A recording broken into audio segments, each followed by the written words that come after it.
There is a city sitting on top of another city, not in the way that phrase gets used loosely, not as a metaphor for layers of culture or waves of immigration, or the slow replacement of one neighborhood's character by another. Literally, physically, the streets you walk on in downtown Toronto today are not the streets that existed when the city was first settled. The ground floor of hundreds of buildings is now a basement. The storefronts that once opened at street level are now underground rooms, sealed off, bricked over, forgotten. The city of Toronto was razed. The earth beneath its downtown core was built up, deliberately and systematically, by 15 feet in some places, more in others, and everything that existed before that razing was swallowed whole, and what was swallowed has never been fully shown. Not the tunnels, not the vaults, not the rooms that still sit down there in the darkness beneath King Street and Front Street and Wellington Street, filled with silence and the smell of old stone, and the particular cold that belongs only to places that haven't seen daylight in over a century. This is the story of what Toronto buried, what it chose to bury, what it was forced to bury, and what it buried by accident, and then pretended it had never known. And it is also the story of something older than Toronto, something that was already here when the first European surveyors looked at this stretch of Lake Ontario shoreline and decided to draw their grid lines across it, something that the razing of the streets did not create but may have concealed even more thoroughly than anyone intended.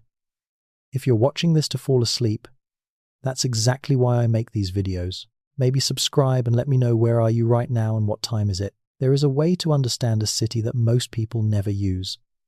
It has nothing to do with architecture or urban planning, or the kind of history that gets written in plaques bolted to the sides of buildings. It has to do with gradient, with the way the land slopes, with where the water naturally wants to go when it rains, and where it goes when nobody is looking, and what it finds when it gets there. Toronto sits at the northern edge of Lake Ontario. That much is obvious. But what is less obvious, what you can only really understand if you stand in certain spots in the old city and look carefully at the way the ground tilts, is that the land underneath downtown Toronto is not flat. It never was flat. What looks flat today, what appears as the perfectly level grid of streets and sidewalks that you navigate without thinking about it, is a construction. It was made flat. It was made flat by filling in a valley, by raising a lakeshore, by importing thousands of tons of earth and gravel and rubble, and then packing it down and building on top of it, and doing this repeatedly over decades until the original topography was buried so completely that most people who have lived in Toronto their entire lives have no idea it existed. The original shoreline of Lake Ontario in this area sat roughly where Front Street is today, or perhaps slightly north of it, depending on the season and the year. The lake came right up to that point. The ground rose steeply from there toward what is now King Street, and then it rose again more gradually toward Queen and then Adelaide, and running down from the north, cutting through the rising land and draining into the lake, were creeks.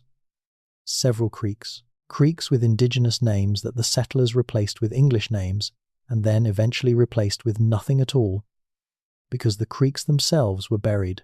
Tattle Creek is the most famous of these. It ran from the north, from what is now the University of Toronto campus, curving and bending as it went, passing through the area that would become the core of the city, and eventually finding the lake somewhere near the foot of what is now Spadina Avenue, though its course shifted over time and was never as simple as a map suggests.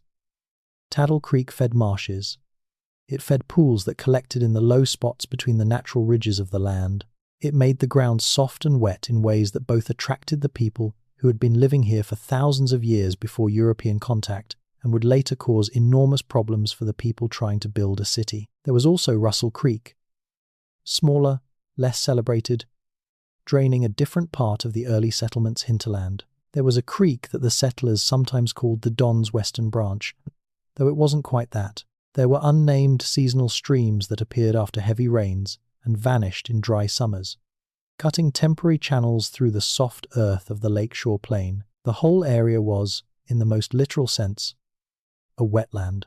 It was low and wet and prone to flooding, and it was crossed by water in a dozen places, and it smelled of mud and lake and living things, and it was very different from the hard, dry concrete landscape that exists there now.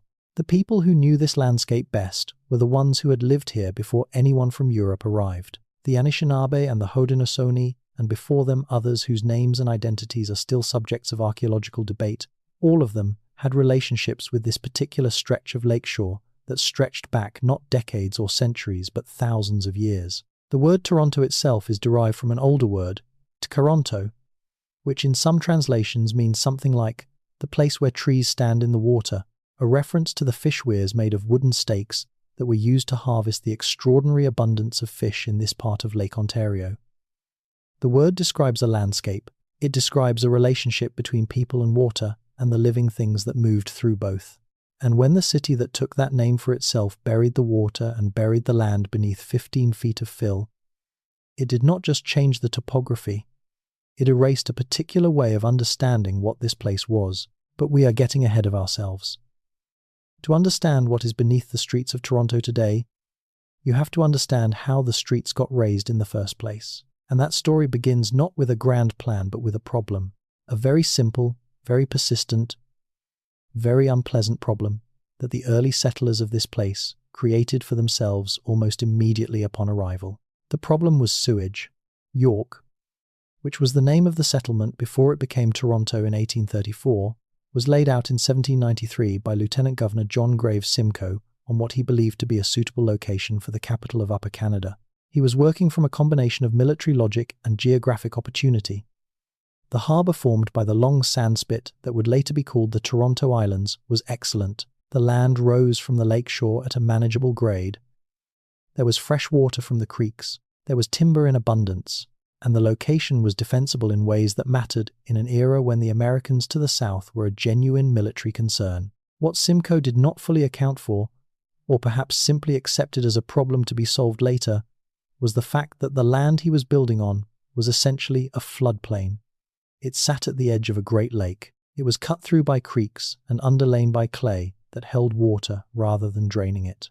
And when you take a floodplain and you add to it a growing population of human beings who produce waste, who keep animals that produce waste, who run industries that produce waste, and you do not have any functioning system for removing that waste, the result is predictable and it is terrible. The streets of early York were, by all surviving accounts, horrific.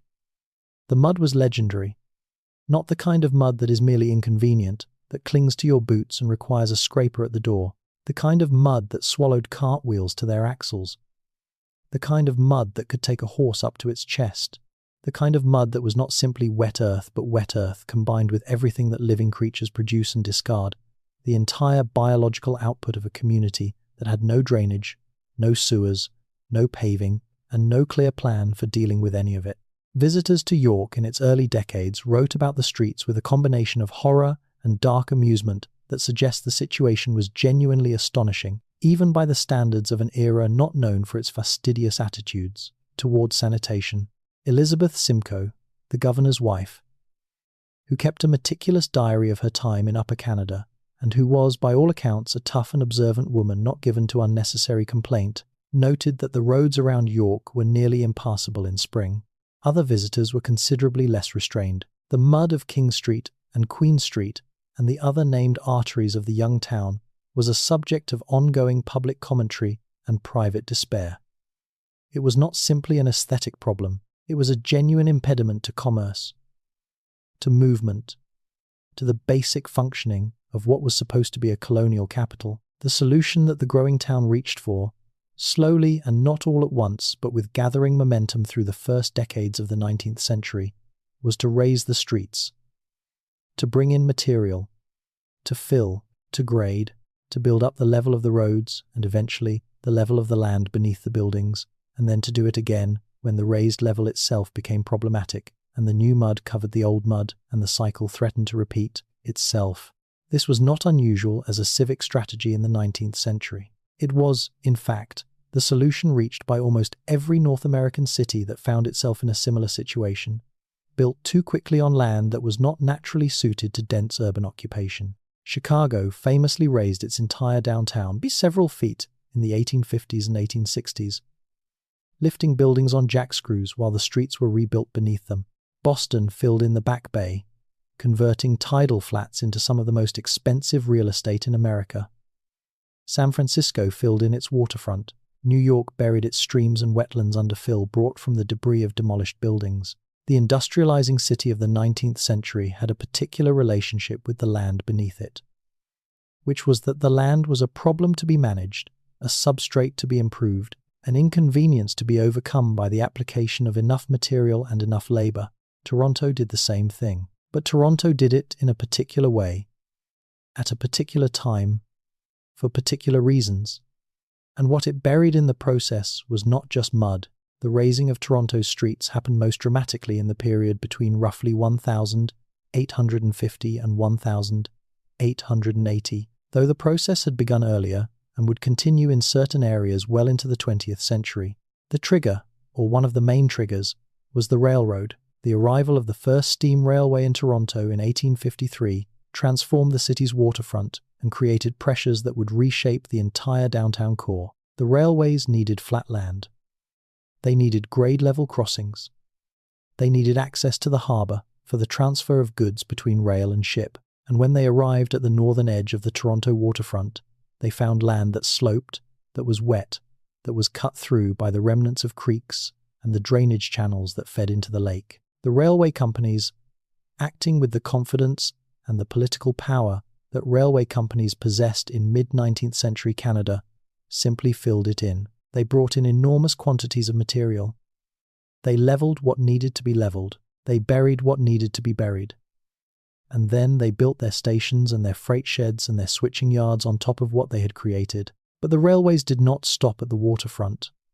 Their presence at the southern edge of the city created a new economic logic for the entire area to the north. If goods could arrive at the waterfront by rail and needed to be moved to warehouses and businesses in the interior of the city, then the streets connecting the waterfront to those destinations needed to be improved.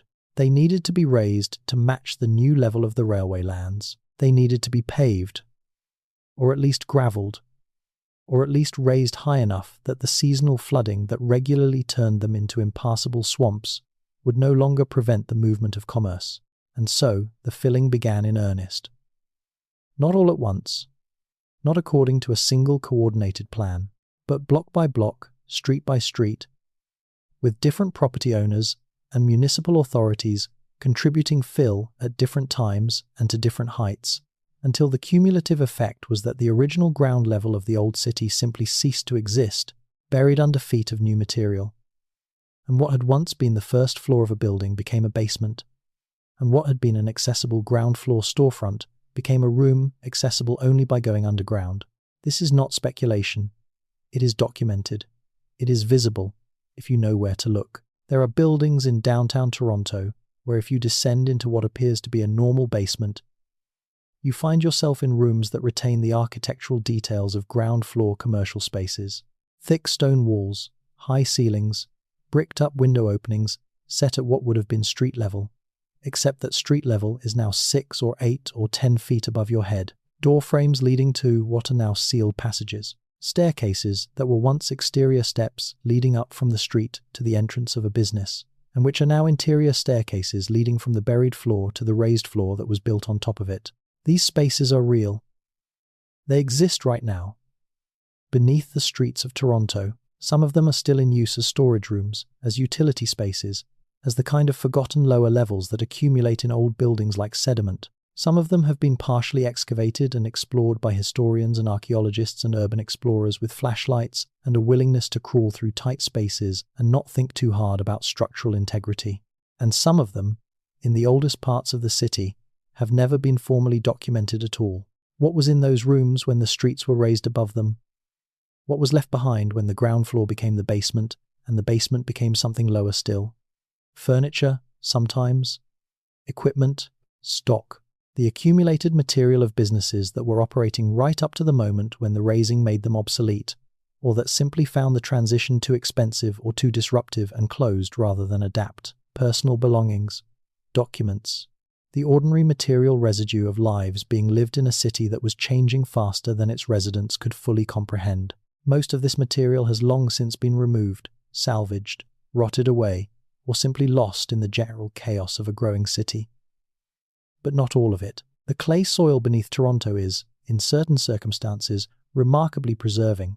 Low temperatures, high humidity, limited oxygen, the particular chemistry of the deposits.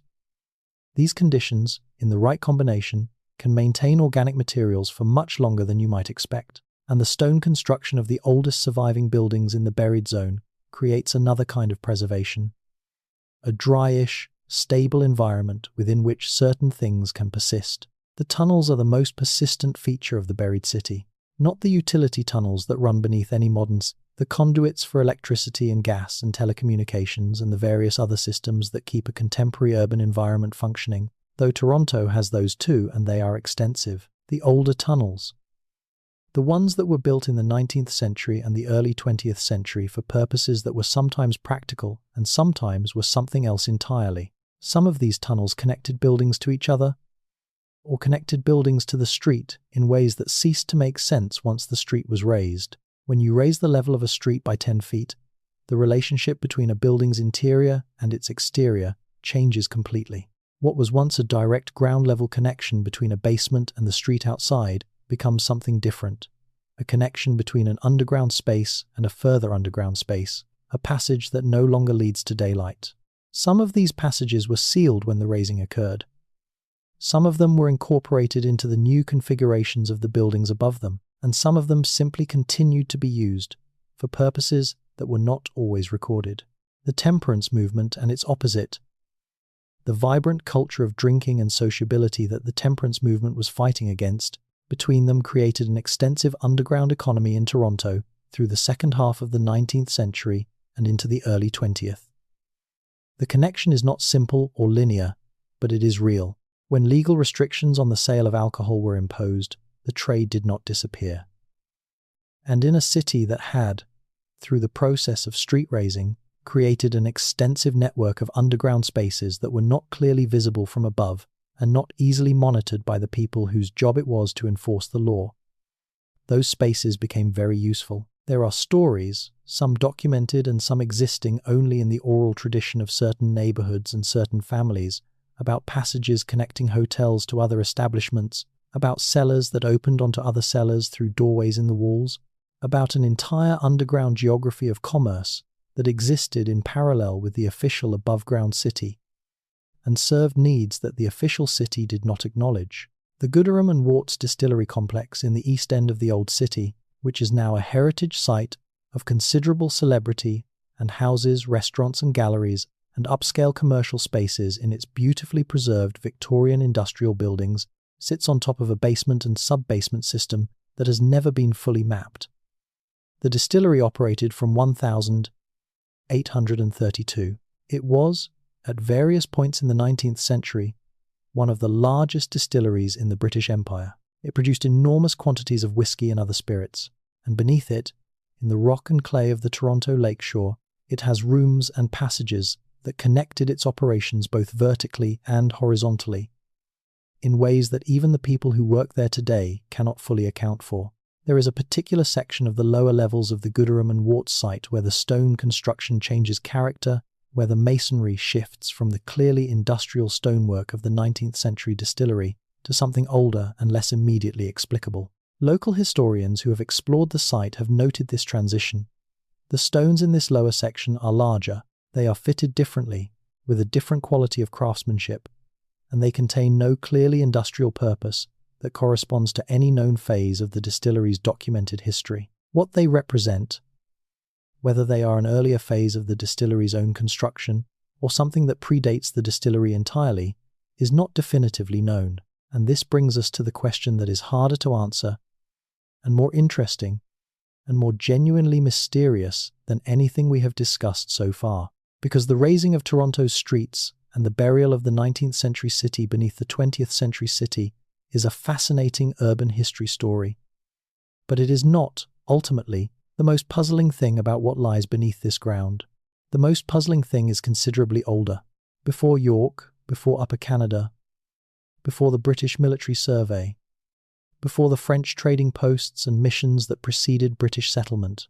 Before all of that, this part of the North Shore of Lake Ontario was home to human activity that stretched back not decades or centuries but millennia. And the evidence of that activity, some of it, remains in the ground.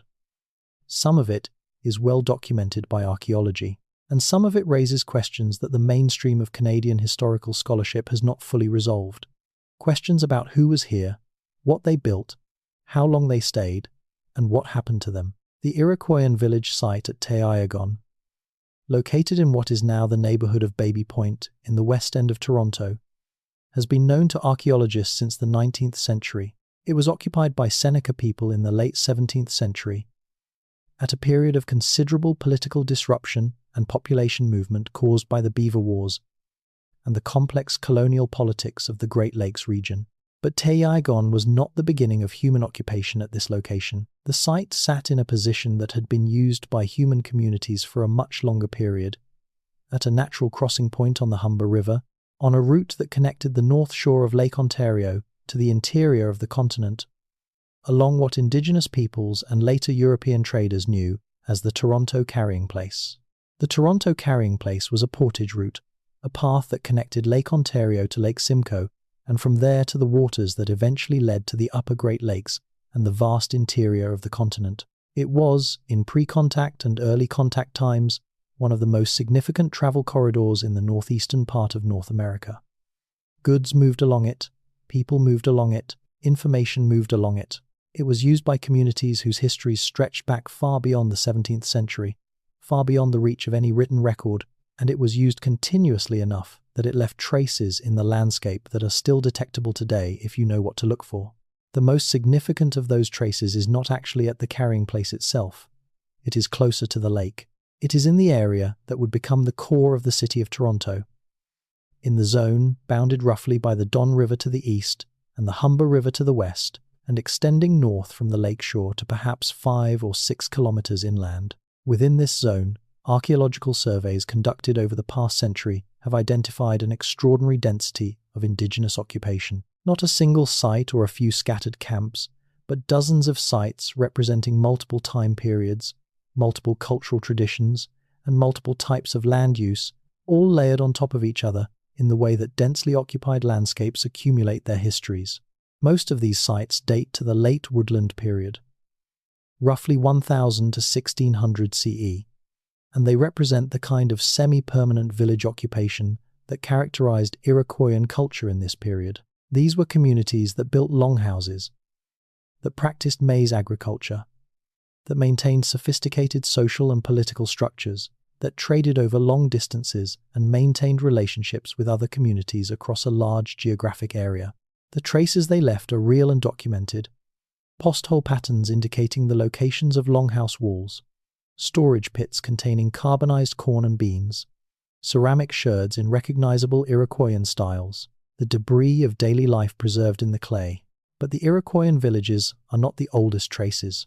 Beneath them, or in areas that the Iroquoian villages do not cover, there are older deposits, materials from the Middle Woodland period and the Early Woodland period, and before those, from the Archaic period, from populations that lived in this part of the Great Lakes region thousands of years before maize agriculture arrived, and thousands of years before the communities that European explorers would eventually encounter had developed the cultural forms that made them legible to those explorers. The Archaic period in the Great Lakes region spans roughly from 9000 BCE to 1000 BCE, a period of 8,000 years, which is more than twice as long as the entire span of recorded human history and considerably longer than the time that has passed since the pyramids at Giza were built. During those 8,000 years, human communities were present in the Toronto region.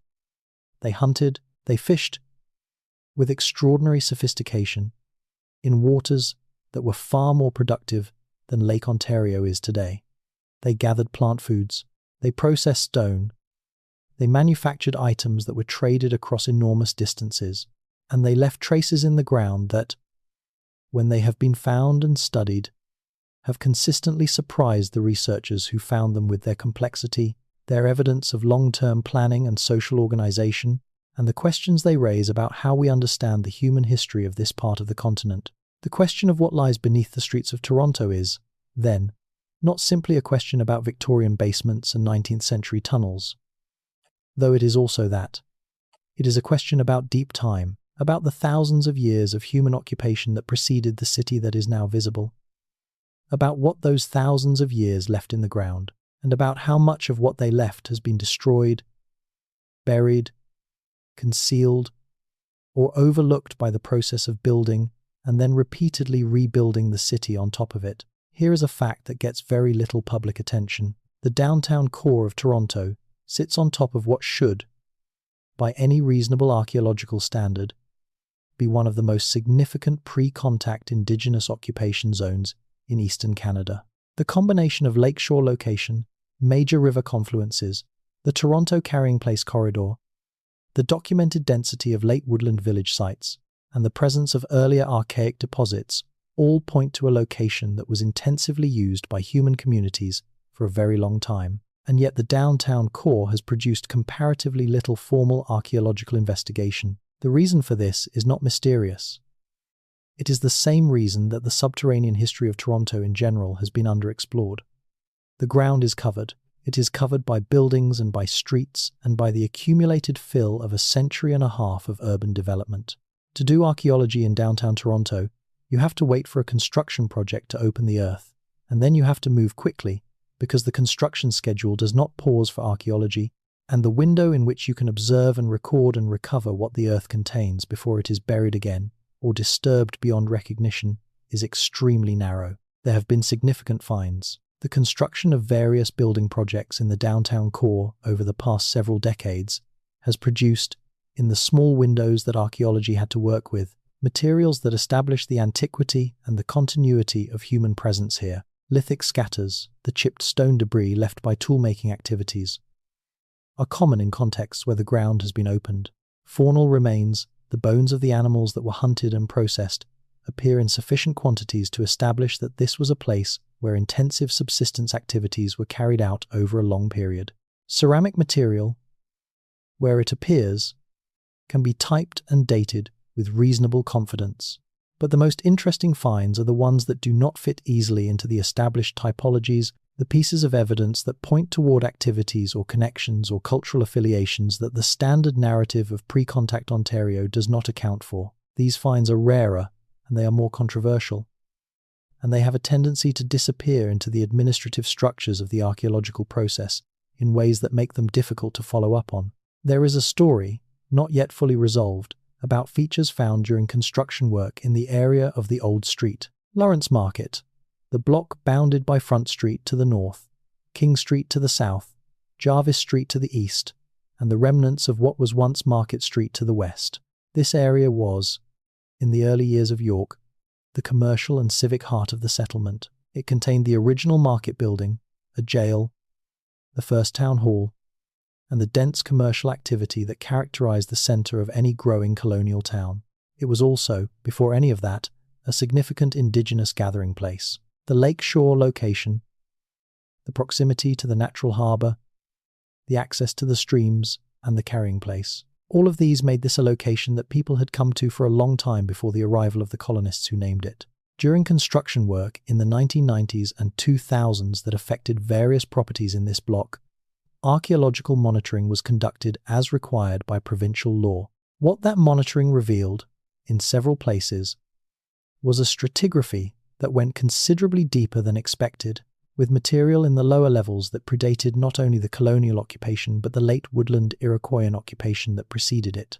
The lower levels contained archaic period material, including lithic tools in styles associated with the Middle Archaic, tools that were made somewhere between 5,000 and 6,000 years ago. That in itself is not surprising.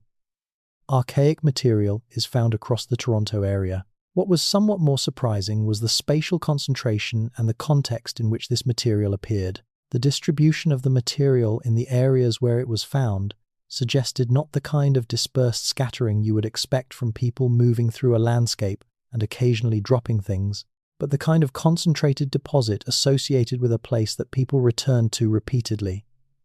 A place with particular significance or particular utility, a place where activities were carried out that left behind not just random debris but structured deposits.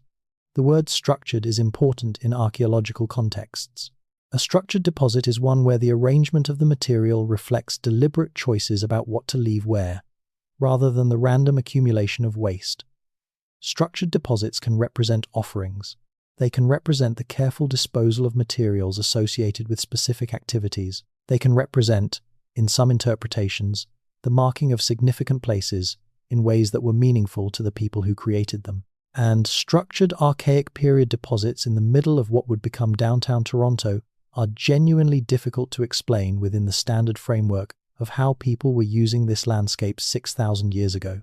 The interpretation that the archaeologists who found this material came to, cautiously and with appropriate qualifications, was that this area had been used as a gathering place during the Middle Archaic, as a location where groups of people who were otherwise dispersed across the landscape came together at certain times for activities that involved deliberate deposition of certain materials. What those activities were, and what the significance of this particular location was to the people who chose it, cannot be determined from the material record alone, but the material record establishes that they chose it repeatedly over what appears to have been a considerable span of time. This is the layer beneath the layer beneath the layer. The Victorian basements and the 19th century tunnels sit on top of the Iroquoian villages, which sit on top of the archaic occupation, which sits on top of something even older. The geology itself, the clay and sand and gravel deposited by the glaciers that covered this landscape until approximately 11,000 years ago, and whose retreat created the conditions that made human occupation possible.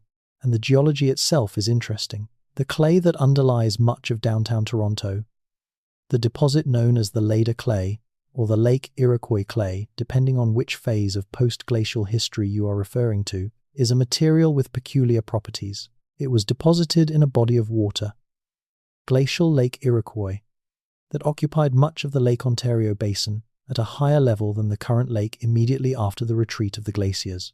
When that glacial lake drained to its present level, it left behind extensive deposits of this fine clay in the areas that had been below its waterline. Those deposits extended north of the current lakeshore to roughly what is now Davenport Road, which follows a ridge that marks the ancient shoreline of glacial Lake Iroquois. The Leader clay is sensitive to disturbance.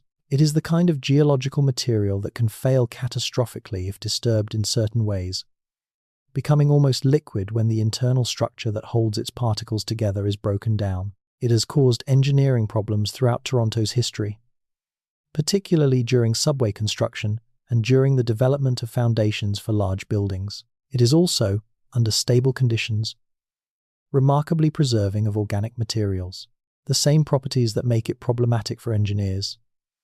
Its impermeability to water, its low oxygen content, its stability under undisturbed conditions make it an excellent medium for the preservation of biological materials that might otherwise decompose. Wood recovered from construction sites in downtown Toronto, from contexts within the Lader clay, has, in some cases, been found to be in extraordinary condition, with cellular structure intact, with tool marks visible on worked pieces, with organic material preserved that would have completely decomposed in almost any other depositional context. This is not unique to Toronto. Similar preservation has been noted in other cities built on comparable post-glacial deposits, but it is significant because it means that if there are organic materials of human origin within the Leader clay deposits beneath downtown Toronto, they may be considerably better preserved than anyone would intuitively expect. The question of what organic materials of human origin might be present in those deposits is one that no systematic investigation has yet addressed. The construction monitoring that has been conducted in the downtown core over the past several decades has been focused, inevitably, on the upper portions of the stratigraphic sequence, on the immediately pre-contact and contact period material that is most directly relevant to the heritage protection framework under which archaeological work in Ontario is conducted. The deeper deposits, the archaic and pre-archaic levels, have received comparatively little attention, partly because they are harder to reach, and partly because the questions they raise are less immediately tractable. But there is another layer to this story, and it is the one that is most resistant to easy explanation and most prone to the kind of distortion that comes from being discussed primarily in contexts where precision is not valued. It is the layer of the genuinely anomalous, the things that have been found in and around the Toronto region that do not fit comfortably into any established narrative, and that have been either dismissed as misidentifications or incorporated into competing frameworks that are not always rigorously evidenced. The Lake Ontario shoreline and the areas immediately inland from it have produced over the past 2 centuries a series of finds that, taken individually, can each be explained away, but that, taken together, constitute a pattern that is at minimum intriguing and at maximum suggestive of something about the pre-contact history of this part of the continent that the mainstream narrative does not fully capture. Some of these finds are lithic, worked stone objects in forms or materials that do not correspond to the known cultural sequences of the Toronto region. A number of large biface tools, some of them of impressive size and careful workmanship, have been recovered from lake-bottom dredging operations and from construction excavations in the waterfront area that cannot be easily assigned to any of the recognized cultural traditions of the late or middle woodland periods. Their forms are consistent with the kinds of large bifacial tools produced during the Paleo-Indian period, the earliest post-glacial occupation of North America, before the cultural traditions that eventually developed into the Iroquoian and Algonquian cultures of the historic period had differentiated. Paleo-Indian material in the Toronto area is not unknown. The earliest post-glacial people, the descendants of the human communities that entered North America during the glacial period and spread rapidly across the continent as the ice retreated, were present in the Great Lakes region. Fluted points. The distinctive lithic tools associated with these earliest populations have been found at several locations in southern Ontario. The presence of Paleo-Indian material in the Greater Toronto area is established by these finds. What is more unusual is the presence, in certain contexts, of lithic material that seems to represent a form of technology that does not map cleanly onto the established sequence from Paleo-Indian through Archaic through woodland. There are points and tools from certain contexts that exhibit characteristics associated with cultural traditions from other parts of the continent, traditions that are not supposed to have extended this far east, or that suggest contact between populations at distances that are not well accounted for in the standard models of pre-contact interaction. The study of pre-contact North American societies has undergone considerable revision in the past several decades, primarily driven by genetic evidence, by improvements in radiocarbon dating that allow more precise chronologies, and by a willingness on the part of some researchers to take seriously the evidence for long-distance movement and exchange that earlier generations of archaeologists tended to minimize. The picture that is emerging from this revised scholarship is one of significantly greater mobility, contact, and cultural exchange among pre-contact North American populations than was previously acknowledged. The implications of this for understanding what lies beneath the streets of Toronto are not yet fully worked out, but they are suggestive. If the Toronto area was, as the evidence increasingly suggests, a significant node in a continental network of movement and exchange, connected by the Toronto carrying place to the interior of the continent and connected by the Lake Ontario shoreline to the entire Great Lakes system and to the Street Lawrence corridor, then the deposits beneath its streets may contain evidence of contacts and connections that the standard regional archaeological framework was not designed to recognize. There is a category of find that appears repeatedly in the historical and quasi-historical literature about the Toronto region that deserves careful attention because it is simultaneously the most provocative and the most poorly documented. It is the category of structural remains, features that suggest deliberate construction by human hands, that have appeared in various contexts beneath the streets of the old city and that do not correspond to any known phase of colonial or post-contact construction. The documentation of these features is frustratingly incomplete. Some appear in newspaper accounts from the 19th century, when construction for the railway, or for sewer installation, or for the foundations of commercial buildings opened up the ground in various parts of the downtown core and occasionally encountered things that the workers and observers of the time did not know how to explain. The accounts are inconsistent in detail. They lack the systematic description that would allow a trained archaeologist to assess them. They were written by people who had no framework for understanding what they were seeing other than the available cultural scripts, which in the 19th century meant either dismissal as natural features or, in some cases, attribution to a mythologized pre-colonial past that reflected the popular culture of the time more than it reflected any genuine knowledge of pre-contact history. One category of account that appears with some regularity in these 19th century sources is accounts of stone-lined features encountered during deep excavation in the waterfront area. The descriptions are variable, but several of them mention what appear to be courses of laid stone at depths that would place them below the level of any documented colonial construction, and in some cases below the level of the historical lakeshore. Some of these descriptions are specific enough to be suggestive of deliberate construction, stone placed with a degree of regularity that implies human agency rather than natural deposition.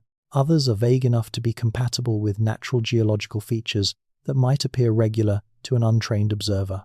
The problem with all of this 19th century material is that none of it was investigated with the tools and methods that would allow any confident conclusion.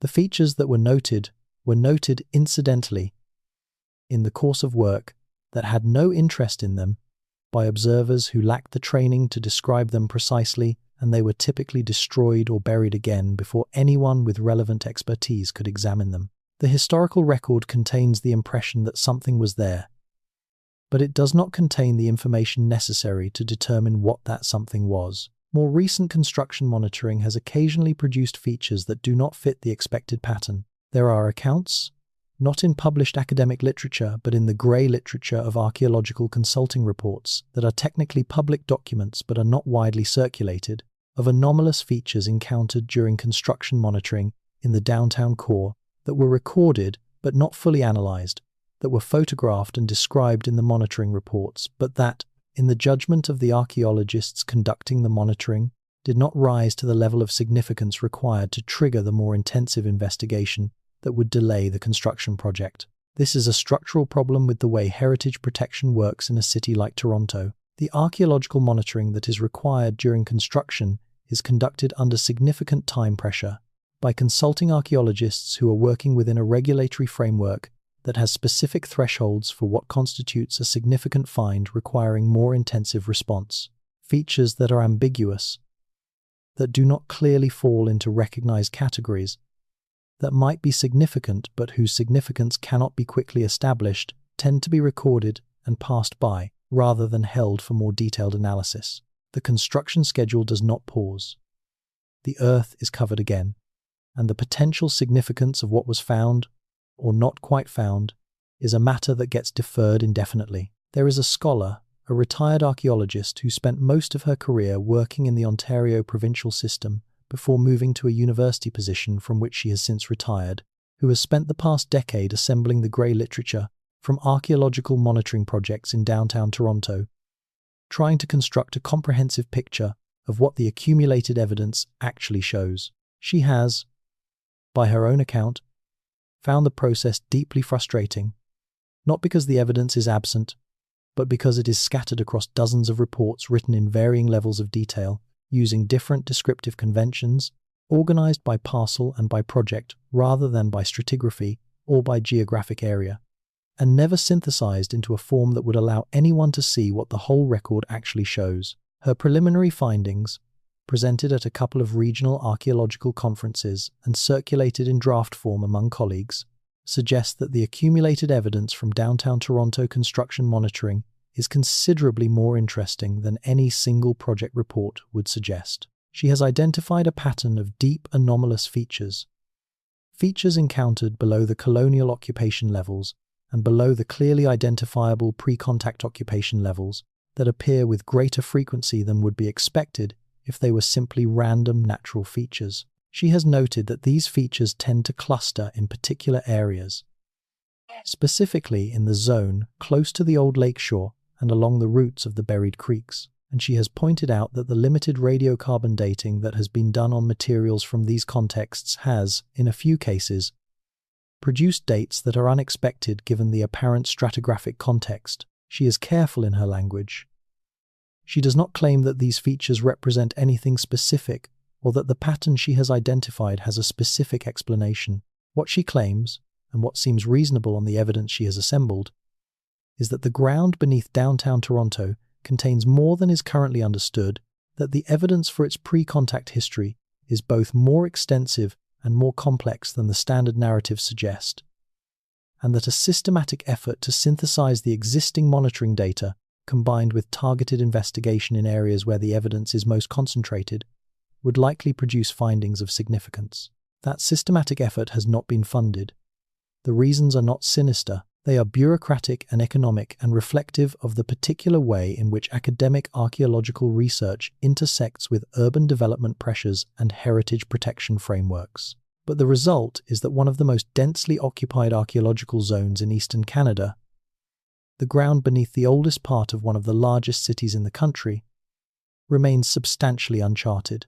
Let us talk about the tunnels again, because the tunnels are the part of this story that most readily captures the imagination, and because there is more to say about them than their immediate practical origins. The oldest tunnels beneath downtown Toronto are not the utility tunnels of the 20th century, and they are not the access passages built to connect buildings to each other after the streets were raised. The oldest tunnels are the ones that appear in accounts from the earliest phases of colonial settlement, before the raising of the streets, before the railways, before the city of Toronto as it is currently constituted had any form at all. There are accounts from the York period, from the first decades of the 19th century, of passages beneath the ground in the vicinity of the old garrison and the government buildings that were established in the early years of the colony. These passages were attributed, in the accounts of the time, to military construction, to the practical needs of a garrison that wanted to move troops or supplies without exposing them to fire, or to the simple need for secure storage of materials that were important to the operation of a colonial outpost at the edge of what was then genuinely a frontier. Some of these passages were certainly of military origin. The British built defensively wherever they established garrisons, and the Toronto garrison, located at the western end of the harbour at what is now Fort York, certainly had subterranean components that were part of its planned fortification. Fort York survived the American burning of York in 1813, at least partially, and its surviving structures include what appears to be the beginning of passages that extend further than the visible structure suggests. There have been explorations of the subsurface in the Fort York area that have identified passages and chambers that do not appear on any known plan of the garrison, and that suggest either that the military construction was more extensive than the surviving documentation records, or that there were pre-existing subterranean features in this area that were incorporated into or confused with the military construction. The Fort York site is now a National Historic Site, surrounded by the infrastructure of a contemporary city in ways that are occasionally startling, sandwiched between the Gardiner Expressway and the rail corridor in a manner that makes its physical isolation from the rest of the city both complete and somewhat surreal. Archaeological investigation at the site has been conducted over the years, and it has produced important findings about the history of the garrison, but the investigation has been concentrated on the documented history of the fort itself, and the deeper question of what lies beneath the fort, in the ground on which the garrison was built, has received less systematic attention. What was this location before the British chose it for their garrison? It was a point on the lakeshore with particular strategic significance. Yes, a natural vantage point from which the harbour could be observed and defended. But points with strategic significance are points that have been recognized as significant across many different periods of human history, not just the one that happens to have left the most legible documentation. The lakeshore location that the British chose for their garrison was a location that people had been using for a very long time before any European arrived. The indigenous presence in the Fort York area during the pre-contact period is established. Occupation deposits have been identified in the immediate vicinity of the fort through archaeological monitoring. The question is not whether people were here before the fort, but what they were doing here, for how long, and whether any of what they built or left behind remains in the ground beneath and around the current historic site. There is a persistent local tradition, circulated primarily in the community of people who are interested in Toronto's underground history and who communicate through the informal networks of urban exploration and local historical research, that there are passages in the Fort York area that predate the colonial occupation, that were known to the indigenous people who used this location before the British arrived, and that were incorporated into the colonial and military construction that followed. This tradition is not supported by any clear documentary evidence, and it should be understood as tradition rather than fact. But traditions of this kind often have some relationship to actual historical experience, even when that relationship is indirect and distorted by time and repetition. The question of what the indigenous people who used this location were doing here is not answerable from the available evidence. The lakeshore at this point was a place of arrival and departure, a place from which canoes could be launched into the harbor, a place with access to the resources of both the lake and the land behind it. It was also a place that was ceremonially significant to at least some of the communities that used it, though the nature of that ceremonial significance is not well documented from an outside perspective and is not something that the communities themselves have necessarily chosen to share in public forums. Beneath the Don River, at the eastern edge of the original city, the situation is different from the western waterfront but equally layered. The Don is one of the two rivers that define the boundaries of the original city plan, and it is a river with a long history of human use that extends well back into the pre-contact period. The valley of the Don, deeper and more strongly etched into the landscape than the flat lakeshore plain to the south, provided a different kind of resource environment and a different kind of shelter than the open lakeshore, and it attracted different kinds of human activity in different periods. The lower Don, in the stretch where it approached the lake, was a place of extraordinary biological productivity in the pre-contact period. The river carried cold, clean water from the Oak Ridges moraine far to the north, and where that water met the warmer, more nutrient-rich water of the lake, it created conditions that supported astonishing populations of fish. Salmon ran up the Don in numbers that are barely imaginable today, given the current condition of the river.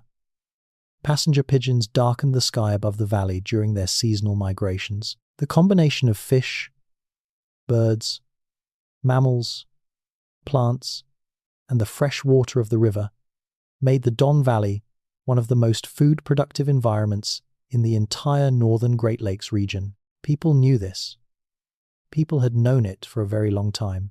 The archaeological record of the Don Valley, what there is of it, shows occupation going back to the early post-glacial period, with evidence of sustained use through the Archaic and into the woodland periods. The late woodland Iroquoian villages that have been documented in the Toronto area tend to cluster in relation to the major rivers, and the Don and the Humber between them define the zones of highest known pre-contact occupation density.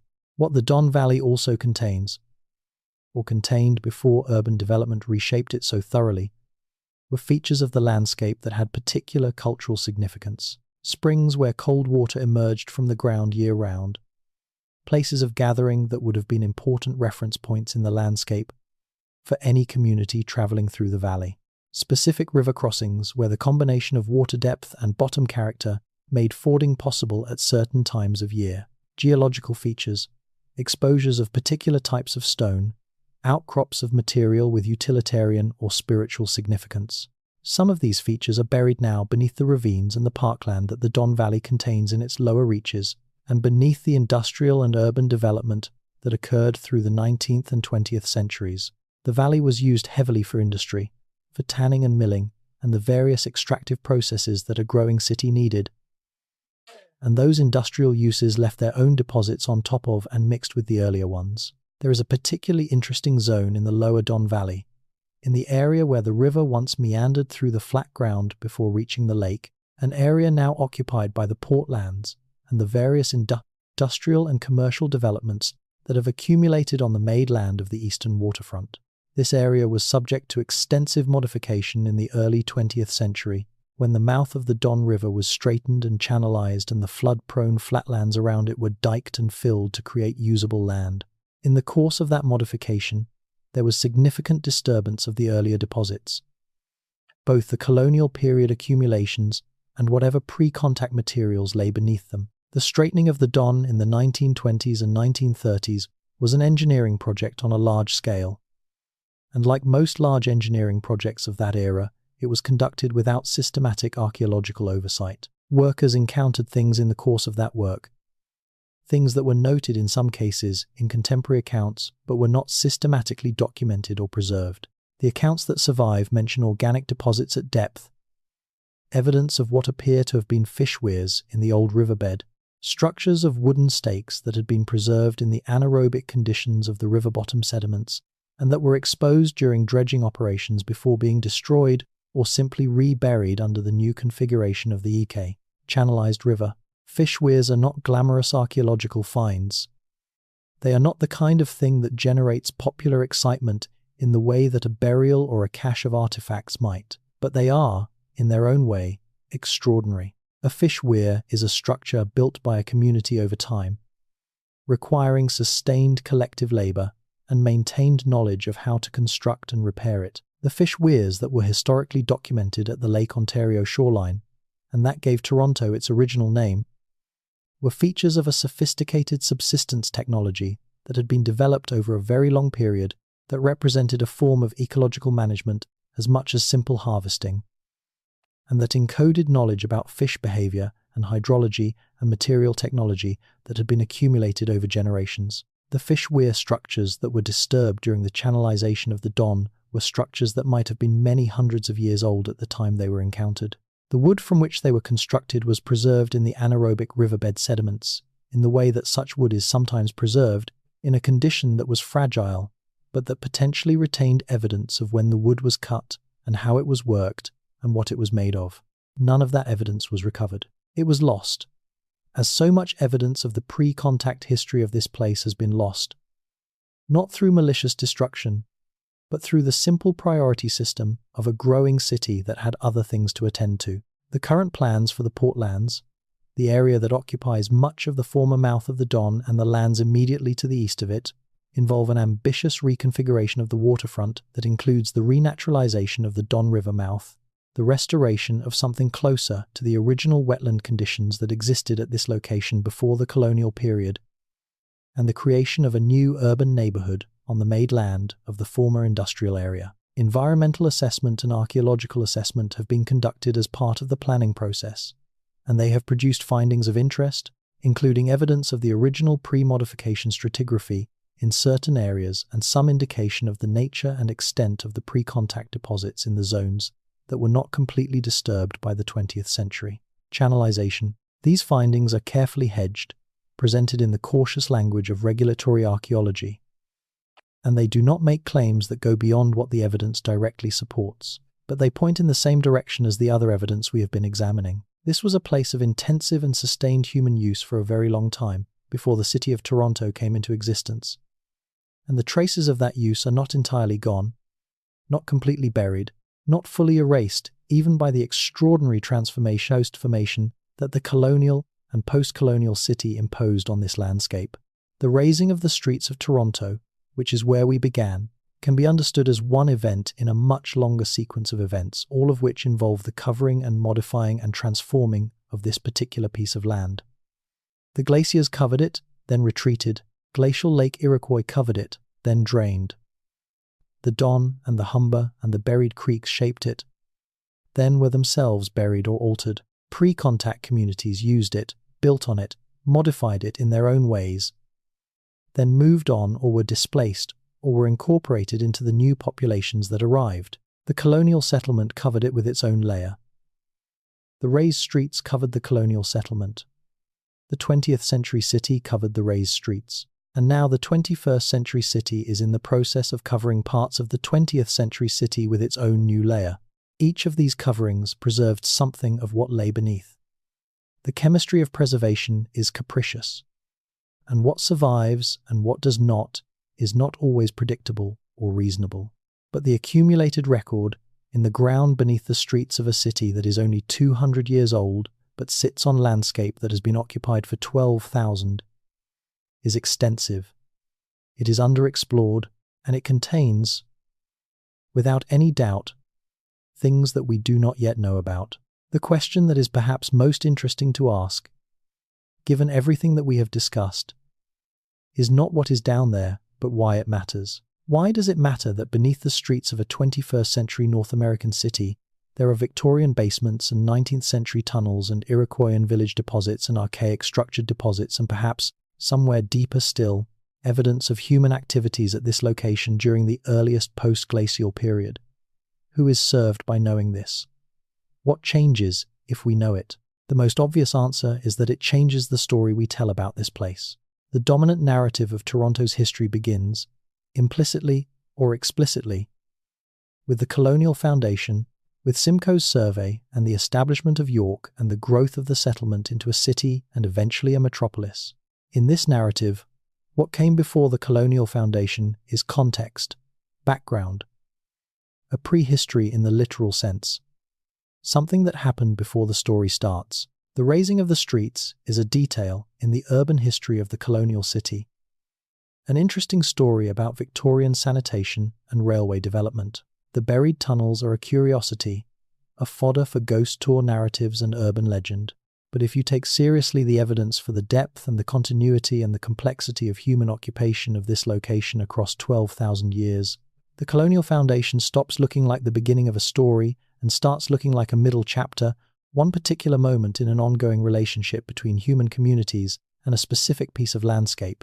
The raising of the streets stops being an isolated episode in urban history and becomes one of a long series of modifications that human communities have made to this landscape over millennia, each of which covered and transformed what came before, each of which was itself eventually covered and transformed by what came after.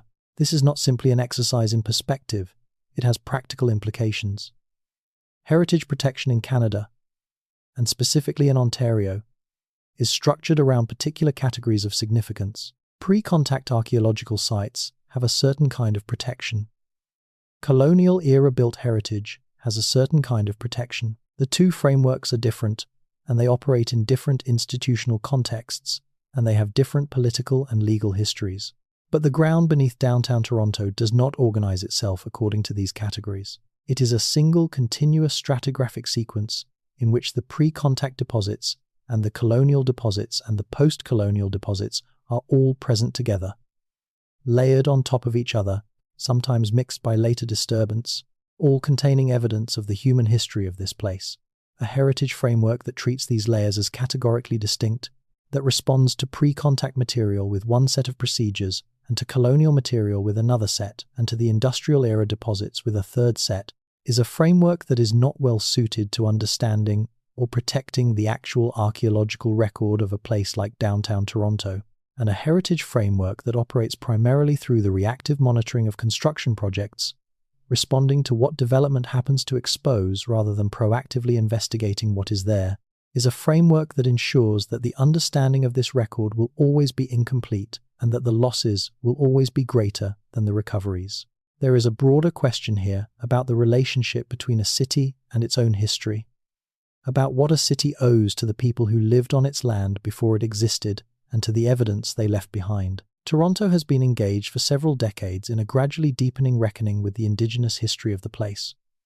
With the land acknowledgements that now open most public events in the city, with the growing body of scholarship on the pre-contact and contact period history of the Toronto region, with the periodic controversies that arise when development projects conflict with the protection of pre-contact heritage. But the conversation about what lies beneath the streets, about the physical underground record of the place, has not kept pace with the conceptual conversation about history and responsibility. The streets were raised, and what was buried when they were raised was not just mud and old buildings and Victorian tunnels. It was a layer of the place's own history, and beneath that layer there are older layers, reaching back through centuries and millennia to the beginning of human presence here. And those layers contain evidence of stories that have not yet been told. Not fully, not with the specificity and the depth that the evidence could support if it were systematically sought.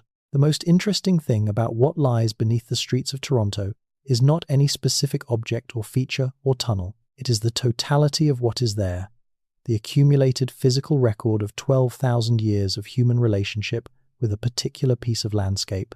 That record is fragmented. It is partially destroyed. It is distributed across an enormous number of contexts, ranging from the accessible to the completely buried and inaccessible. But it is there, in the ground, beneath the asphalt and the concrete and the fill and the Victorian basements and the Iroquoian deposits and the archaic accumulations, all the way down to the clay that the glaciers left and the stone beneath that. Cities are not just built on the present.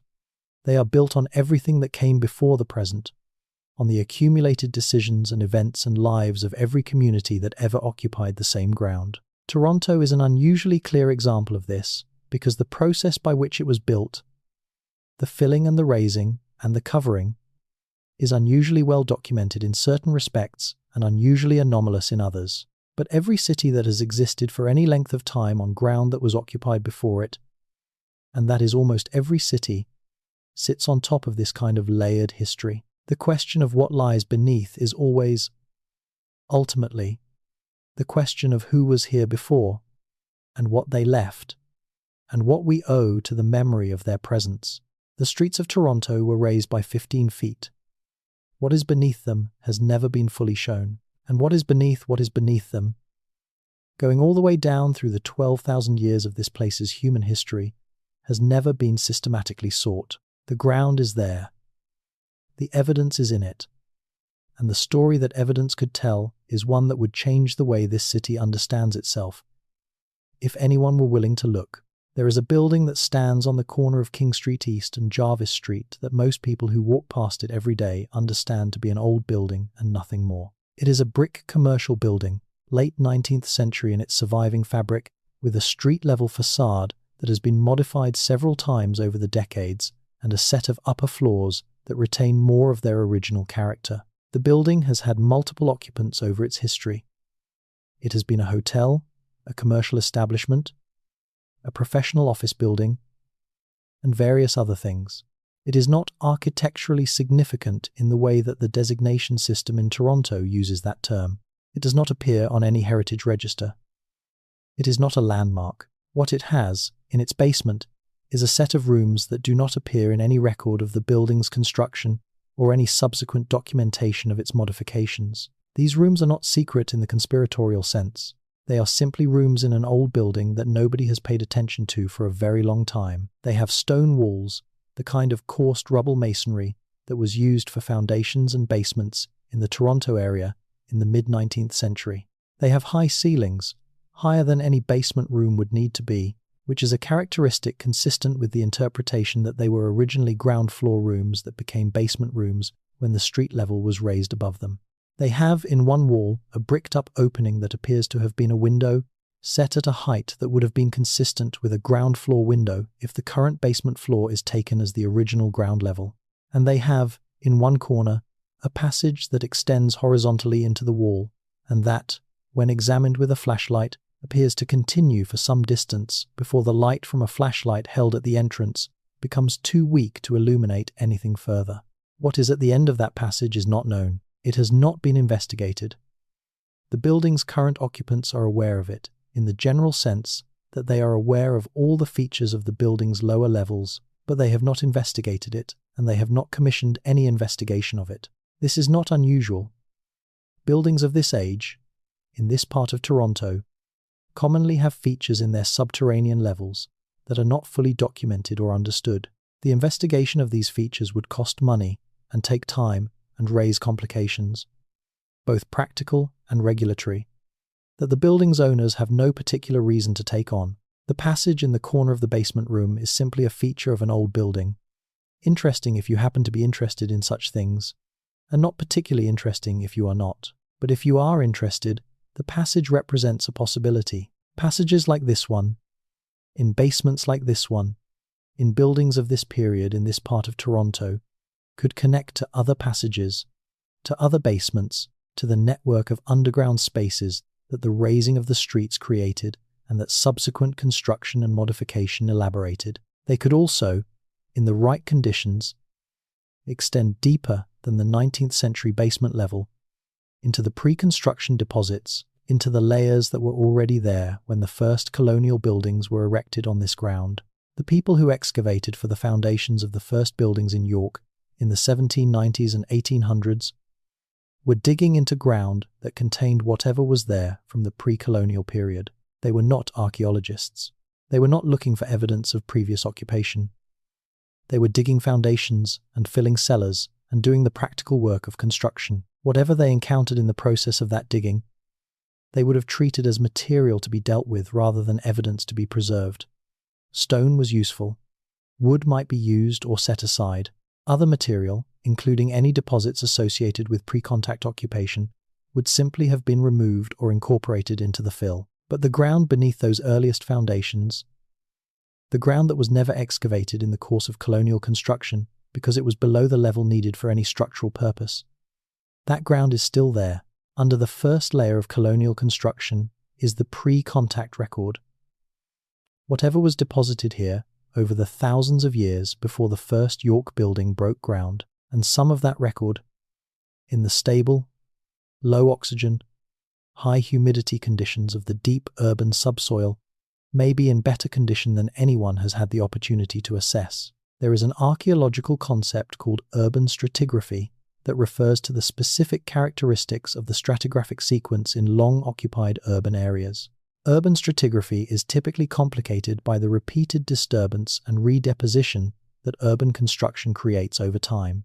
In a city like London or Rome, which have been continuously occupied and continuously disturbed for 2,000 years, the stratigraphic sequence is so mixed and so multiply disturbed that interpreting it requires enormous expertise and even then involves significant uncertainty. In a city like Toronto, which has been intensively occupied for only 200 years, the urban disturbance is concentrated in the upper part of the sequence, and the lower parts, the deeper deposits, may be better preserved and more interpretable than the urban stratigraphy of older cities.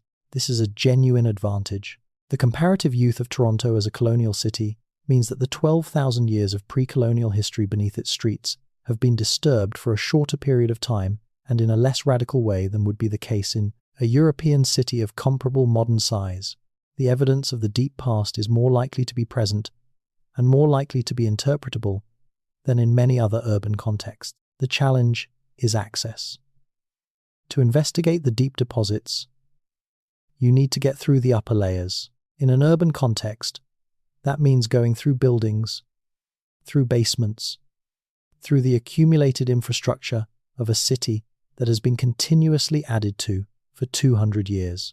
It means navigating the regulatory framework that governs what you can do with heritage properties and construction sites. It means finding the windows of opportunity, the moments when the earth is opened for some other purpose and the opportunity for observation arises, and being ready to use those moments effectively. The practice of urban archaeology in Toronto has produced, over the past several decades, a growing body of knowledge about the city's underground history. The City of Toronto maintains an archaeological management plan that identifies sensitive areas and provides guidance for the management of heritage resources during development. The province of Ontario has a heritage protection framework that requires archaeological assessment of properties before development. These frameworks have been effective in ensuring that at least some portion of the archaeological record is documented before it is destroyed. But the frameworks are reactive rather than proactive, and they are calibrated for heritage protection rather than for archaeological research. The distinction matters. Heritage protection is about preventing the destruction of significant resources. Archaeological research is about maximizing understanding. A heritage protection framework that successfully prevents the destruction of the most obviously significant sites while allowing the investigation that would allow a comprehensive understanding of what is there is, in the context of downtown Toronto, still leaving much of the potential knowledge of the place undiscovered. The gap between what is protected and what is understood, between what the regulatory system requires and what a genuine commitment to understanding the history of this place would produce, is the gap in which the underground history of Toronto continues to exist in its current condition. Partially known, partially documented, largely unexplored, and increasingly vulnerable to the pressures of a growing city whose development activity is, decade by decade, eating away at whatever portion of the record has not already been disturbed. The city is changing rapidly, and the change is accelerating. The development pressure on the downtown core and on the older neighborhoods adjacent to it has never been greater than it is now. Buildings that survived the 20th century intact are being demolished. Ground that has not been disturbed since the colonial period is being excavated for the foundations of new towers. The windows of opportunity for archaeological observation are opening more frequently than ever before, and the capacity of the heritage protection system to capture what those windows reveal is being tested. There are archaeologists in Toronto who are doing this work carefully and systematically within the constraints of the regulatory framework and the resource limitations of their field. There are researchers in universities and museums and independent consulting firms who are dedicated to understanding the underground history of the city and who are producing scholarship that is gradually filling in parts of the picture. There are community members, Indigenous and non-Indigenous, who are engaged with the question of what lies beneath the streets and what its significance is. The work is being done. It is just not being done as comprehensively or as quickly as the significance of what is there would warrant. And so the answer to the question posed by the title of this story, what is beneath the streets of Toronto that has never been shown, is not a single thing. It is not a hidden vault or a forgotten treasure or a conspiracy of concealment, though there are certainly rooms beneath those streets that have not been seen by anyone in a very long time. What has never been fully shown is the depth and the complexity of the human history of this place. 12,000 years of it, all the way from the first post-glacial communities who came here as the ice retreated to the archaic peoples, who made this a gathering place to the woodland communities, who built villages here and managed the landscape around them, to the colonial settlement that raised its streets and buried what came before, to the 21st century city that is still, right now, building on top of all of it without fully understanding what it is building on. The streets were raised by 15 feet. The question that should follow from that fact is not just what is in those 15 feet, in the Victorian basements and the 19th century tunnels and the material of the colonial settlement that was covered when the streets went up. The question is what is below those 15 feet. What was already there when the first shovel broke ground in 1793? What the clay and the sand and the organic deposits of 12,000 years of human occupation contain? What is still down there, in the ground beneath the streets of a city that was built on top of a place with a history far longer and far deeper than the city itself has been willing to acknowledge? The streets were raised by 15 feet. What is beneath has never been shown. And the story of how it got there, and who put it there, and what it means, is a story that runs much deeper than 15 feet. There is something that happens when you stand in a very old place that knows it is old. A quality of attention that the ground seems to demand, as if the accumulated weight of everything that has happened there is exerting a kind of pressure that you can feel without quite being able to name. The streets of downtown Toronto do not generally produce this feeling. They are brisk and commercial and modern in their orientation, and they give every impression of being entirely focused on the present moment.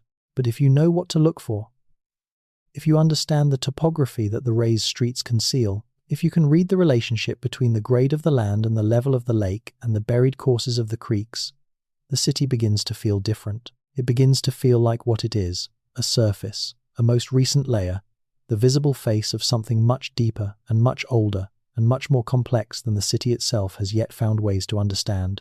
The older sections of the city, the blocks closest to the original lakeshore, the properties along King Street East and Wellington Street and the streets that connect them to the waterfront, these are the places where the layering is deepest and the potential for significant underground discovery is greatest.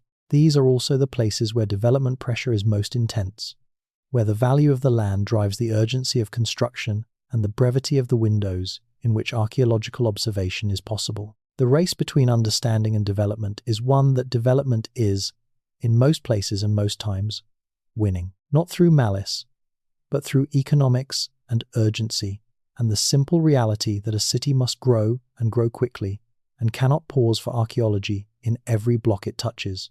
But the ground does not care about the race. The ground keeps its record regardless of whether anyone is looking. The clay holds its deposits whether or not they are examined. The deep stratigraphy of a place that has been occupied for 12,000 years is not erased by the construction of a tower on top of it. It is simply buried a little deeper, pushed a little further from the surface, made a little more difficult to access, but it is still there. And it will be there in the part of the sequence that survives each new disturbance, for as long as there is ground beneath the city to contain it. The streets of Toronto were raised by 15 feet. Beneath them is the Victorian city, buried whole. Beneath the Victorian city is the pre-raising colonial settlement, buried again. Beneath the colonial settlement are the 1,000 years of Iroquoian villages, buried in the clay. Beneath the villages are the thousands of years of archaic occupation, buried deeper still. And beneath all of that, the silence of the glacial clay and the stone of the Canadian Shield, the bedrock that the glaciers scraped clean and that the millennia have filled in again, slowly, with everything that happened on top of it. The city does not talk about this very much. It is busy with other things. But the ground knows. The ground has always known. And one day, when we are ready to listen, the ground will tell us everything that has ever happened here, in the cold, dark below the 15 feet, below the Victorian brick and the colonial timbers and the Iroquoian clay and the archaic deposits, all the way down to the beginning of this place's human story, in the silence beneath everything that has been built on top of it. That silence is not empty. It is full of what we have not yet thought to ask. The winter in Toronto is a thing that arrives without announcement in some years, that builds slowly through autumn in others, that covers the streets and the parks and the ravines in a white that makes the city look for a few days like something other than what it is, like a place that might have been always this quiet, always this covered, always this still beneath its layer of cold. And when the snow falls thickly and the streets grow quiet in the way that very heavy snow makes streets grow quiet, you can stand at an intersection in the old part of the city and look at the buildings around you and feel, if you allow yourself to feel it, the weight of what is beneath your feet. 12,000 years is not a number that the mind can hold in any useful way. The brain is not built for deep time, not in the way that it is built for the timescales of a human life, or even the timescales of recorded history. But there are moments when the abstraction of 12,000 years becomes, briefly and partially, something other than abstract. When you are standing on a street whose level was changed within the memory of people who are documented, on a ground that is made of the accumulated deposits of thousands of years of human activity, in a city that was built on a place that people knew and used and cherished long before the city existed, and you let yourself hold all of that at once, the number starts to carry some of its actual weight. The streets of Toronto were raised by 15 feet. The act of raising them created a buried city beneath the visible city, a stratum of Victorian material preserved more or less intact beneath the streets and sidewalks and foundations of everything that was built on top of it.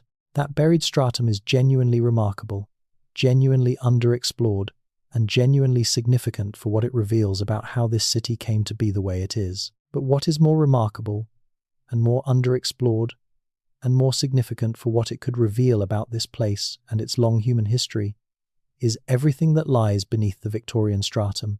Everything that the colonial settlement buried when it was laid down on this ground. Everything that 12,000 years of human occupation left in the clay and the sand and the organic deposits of a lakeshore location that was intensively used for most of that time. Everything that is still there, in the ground beneath the 15 feet, waiting in the dark. It has never been fully shown.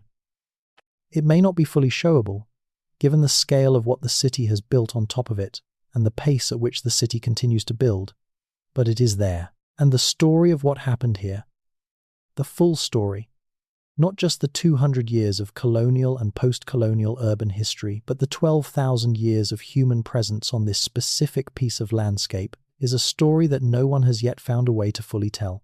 The streets were raised by 15 feet. What lies beneath has never been shown. And what lies beneath is still, in the deepest sense, waiting to be found. There is a particular quality of silence that belongs to underground spaces in old cities. You encounter it in Victorian cellars, in passages that have not been used for decades, in rooms that have been sealed off and forgotten. It is not the silence of a quiet room. It is the silence of a space that has been isolated from time, that exists in a kind of suspended present, disconnected from the ongoing flow of the city above it. The temperature is constant, cooler than the surface but not cold, the kind of cool that suggests depth and distance from the sun. The air is still, and it carries the particular smell of old stone and old clay and whatever organic material has been present long enough to become part of the chemistry of the place. When archaeologists open these spaces, when construction exposes them, or when deliberate investigation creates access, the first thing they do is observe and document before they disturb. The sequence matters. The relationship between objects and deposits matters. The context is as important as the object, and in many cases more important, because a fragment of pottery or a worked stone tool tells you relatively little by itself, but tells you an enormous amount when you know where in the stratigraphic sequence it was found, what it was associated with, what was above it and below it and beside it in the ground. This is why the casual destruction of archaeological context, which is what happens when construction monitoring is rushed, when the window of observation is too narrow, when the pressure of a construction schedule overrides the pace at which careful observation can take place, represents such a significant loss. The objects are sometimes recovered. The context is almost never recoverable once it is gone. And it is the context, the relationship between the object and the ground, between the find and the stratigraphy, that contains the most significant information about the history of a place. The history of this place, of the ground beneath the streets of Toronto, is encoded in its stratigraphy, in the sequence of deposits laid down over 12,000 years of human occupation and environmental change, in the relationships between those deposits and the features within them, in the spatial patterns of where materials occur and what they are associated with.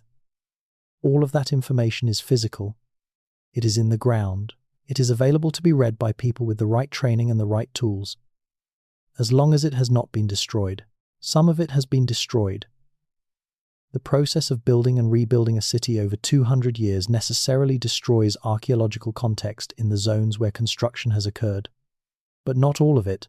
The parts of the sequence that lie below the depth of colonial and post-colonial construction disturbance, the parts that were never excavated for a foundation or a utility trench or a basement, those parts retain their original context. And given the nature of the sediments in the Toronto area, given the preserving properties of the layer clay and the related deposits, those undisturbed parts of the sequence may retain a remarkable amount of the information that the history of this place contains. The effort to recover that information has been partial, interrupted, conducted under less than ideal conditions, and never systematically sustained. But it has not been entirely absent. There is a body of knowledge, scattered across consulting reports and academic publications and museum collections and informal networks of researchers and urban historians, that constitutes the current state of understanding of what the ground beneath Toronto contains. That body of knowledge is growing, slowly, as new projects create new windows of observation, and as researchers find ways to synthesize the existing data into more comprehensive pictures. What that body of knowledge currently shows is enough to be certain of one thing. The ground beneath the streets of Toronto contains a record of human history at this location that extends back 12,000 years, that is more complex and more continuous than the dominant narratives of this city's history acknowledge, and that remains substantially unexplored. The raising of the streets was one event in a long sequence of events, one covering in a series of coverings, one burial in a series of burials. What lies beneath the 15 feet is not a single hidden city, but a layered archive of everything that happened here, going all the way back to the beginning of this place's human story.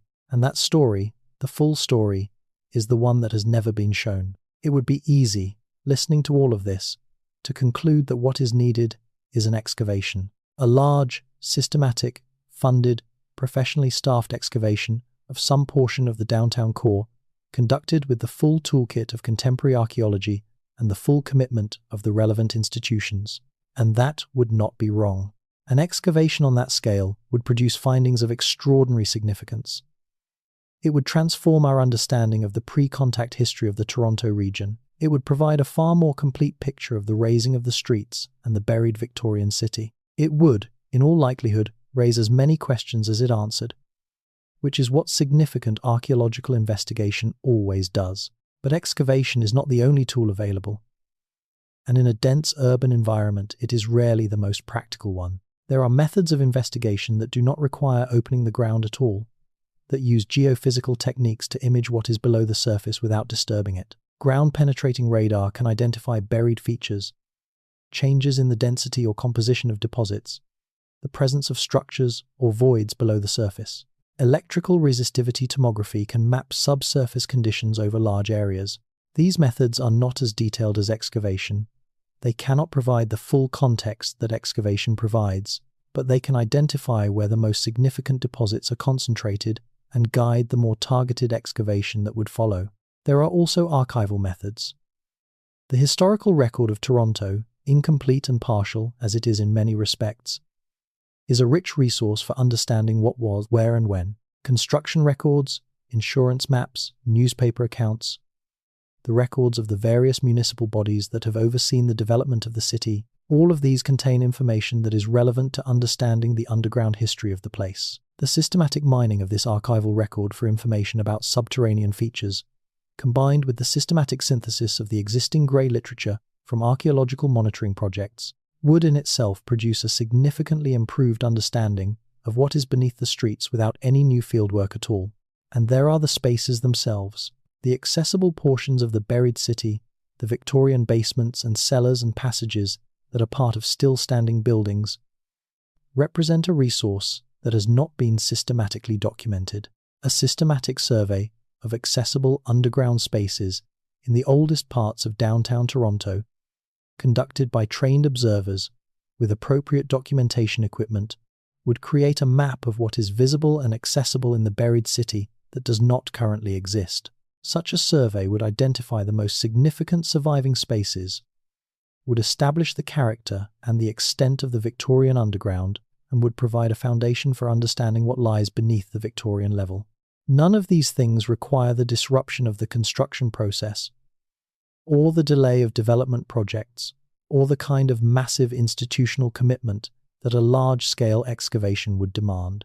They require, primarily, the decision to take seriously the question of what lies beneath the streets, to commit resources to understanding it, to treat the underground history of Toronto as a significant heritage resource, rather than as a background condition that is managed reactively when construction happens to expose it.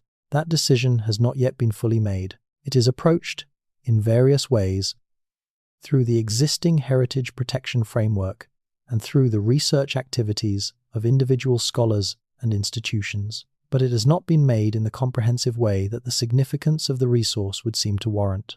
The ground beneath the streets of Toronto is, by any reasonable measure, one of the most significant unexamined archaeological resources in the country. The 12,000 years of human history encoded in those deposits is a story of extraordinary complexity and depth that belongs to the city and to the country and to the indigenous communities whose ancestors lived it.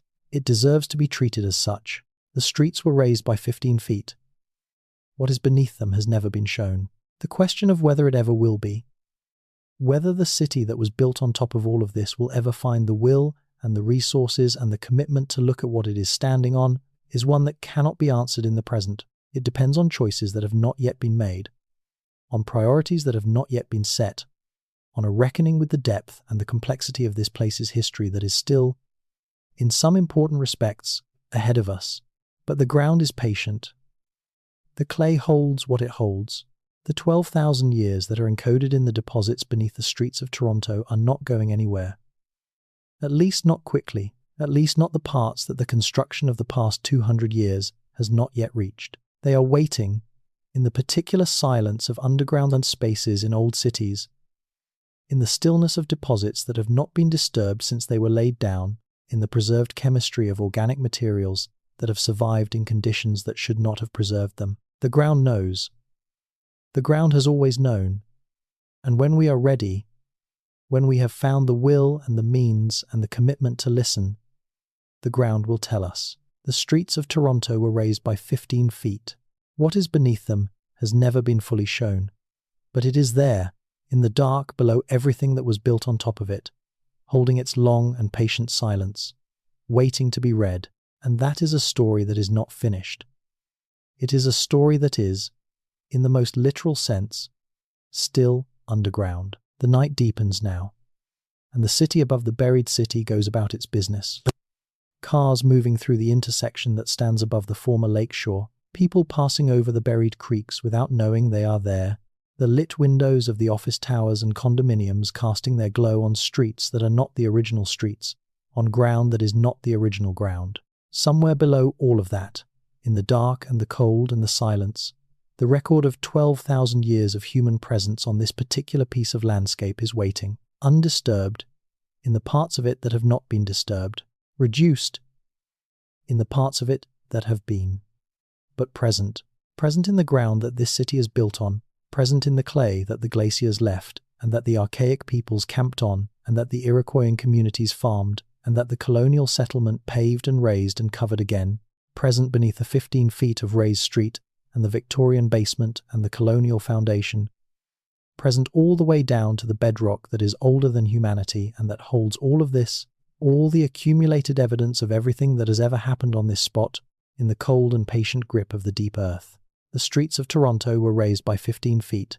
What is beneath them has never been shown, and the story of what is there, and why it matters, and what it could tell us about this place and its long human history, is a story that is waiting, underground, for someone to find the courage and the commitment to bring it to the surface and show it to the light.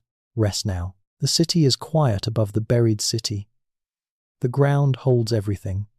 And somewhere, in the silence beneath the 15 feet, the 12,000 years are keeping their long, still, patient vigil. There is a geological survey map that was produced in the late 19th century by the Geological Survey of Canada, a document that attempted to describe the subsurface conditions of the Toronto area for the practical purposes of civil engineering, and that in the process of doing so created one of the most detailed records of what the ground beneath this city actually consists of.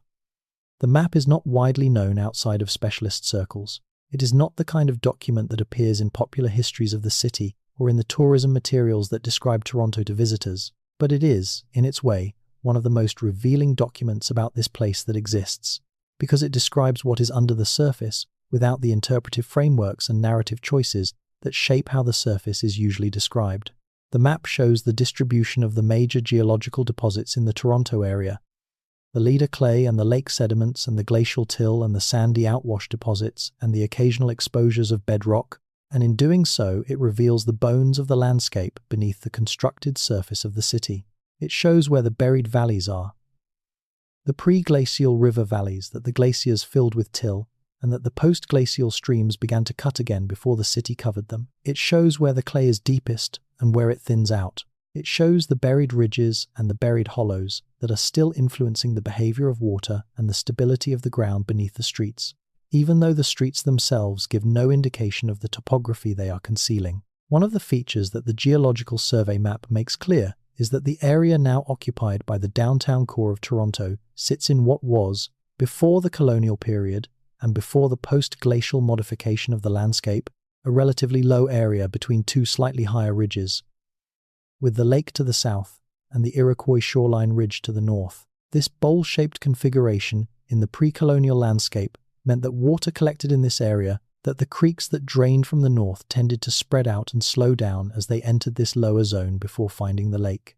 It meant that the ground was wet for a significant portion of the year. And it meant that, in a landscape where human communities were organized partly around the reliable presence of fresh water and the biological productivity that freshwater concentrations supported, this was a place with particular attraction. The geological map also shows something about the distribution of buried organic deposits beneath the downtown core that is not often discussed in the popular literature about the city's underground history. In several areas, the map indicates the presence of organic rich sediments at depth, what the geologists who produced it described as peat-like materials or organic clay, representing the remains of the wetland conditions that existed at this location before they were covered and drained and eventually built over. These organic deposits are geological rather than archaeological in their primary character, but they represent the preserved remains of a particular kind of environment, and they can, in certain contexts, contain within them materials that are not geological but cultural, materials that were deposited in that wetland environment by the human communities that used it. Wetland deposits are extraordinary archives of human activity in archaeological contexts worldwide. The waterlogged, anoxic conditions that preserve peat and organic clay also preserve organic cultural materials with extraordinary fidelity. Wood, leather, fiber, plant materials. The kinds of things that almost never survive in ordinary terrestrial archaeological contexts. Things that decompose within decades or centuries under normal conditions can persist for thousands of years in waterlogged deposits. Some of the most significant archaeological discoveries of the past century have come from wetland contexts. Preserved wooden structures, complete pieces of clothing, food residues, even human bodies with skin and internal organs intact. The buried organic deposits beneath downtown Toronto represent, in principle, exactly this kind of archive. The wetland conditions that created them would have been the same conditions that preserved whatever cultural materials were deposited in them during the period when the wetland was active. And the wetland was active for a long time, from the post-glacial formation of the landscape, sometime around 10,000 years ago, until the drainage and filling that accompanied the colonial and urban development of the area. This was a wet landscape with significant organic accumulations. Any activity that took place in or near that wetland during those 10,000 years potentially left traces in the deposit. The question of whether those traces are there and what they consist of has not been systematically investigated. It has been touched on in the course of construction monitoring projects that have occasionally encountered the deeper organic deposits in their investigations, and the findings that have been noted in those monitoring contexts suggest that the deposits are indeed present. But the investigation has never gone far enough, never been sustained long enough, never been conducted with sufficient resources and time to determine what is actually there in any comprehensive sense. The Geological Survey map is 100 years old now, and the understanding of the subsurface conditions of the downtown core has been refined considerably since it was produced. The extensive record of borehole investigations conducted in advance of construction projects has created a detailed picture of what is beneath the streets at specific points across the downtown area. These borehole records, maintained in the archives of the City of Toronto and in the databases of various engineering firms, collectively constitute one of the densest networks of subsurface data of any urban area in Canada.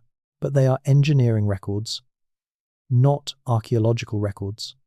They describe the physical properties of the subsurface materials in terms that are relevant to foundation design and ground stability assessment. They note the presence of organic layers and clay transitions and gravel lenses, but they do not attempt to characterize the archaeological significance of what they describe. There is a project, conceived but never fully funded, that would attempt to compile and reanalyze this enormous body of engineering borehole data from an archaeological perspective, to use the spatial distribution and the described characteristics of subsurface deposits across the downtown core to create a predictive model of where the most significant archaeological deposits are likely to be present and where the greatest concentrations of potentially significant material are located. Such a project would not answer the question of what is there.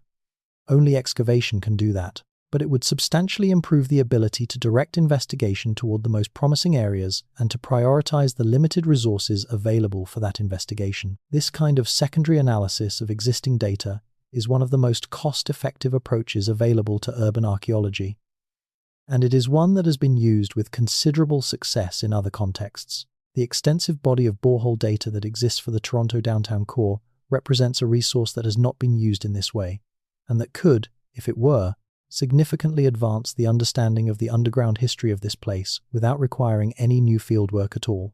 It would require primarily the intellectual commitment to look at existing data from a new perspective, to ask different questions of information that was gathered for other purposes. The people who originally gathered that information, the geotechnical engineers and the construction geologists who drilled those boreholes and logged those cores and produced those reports, were not asking archaeological questions.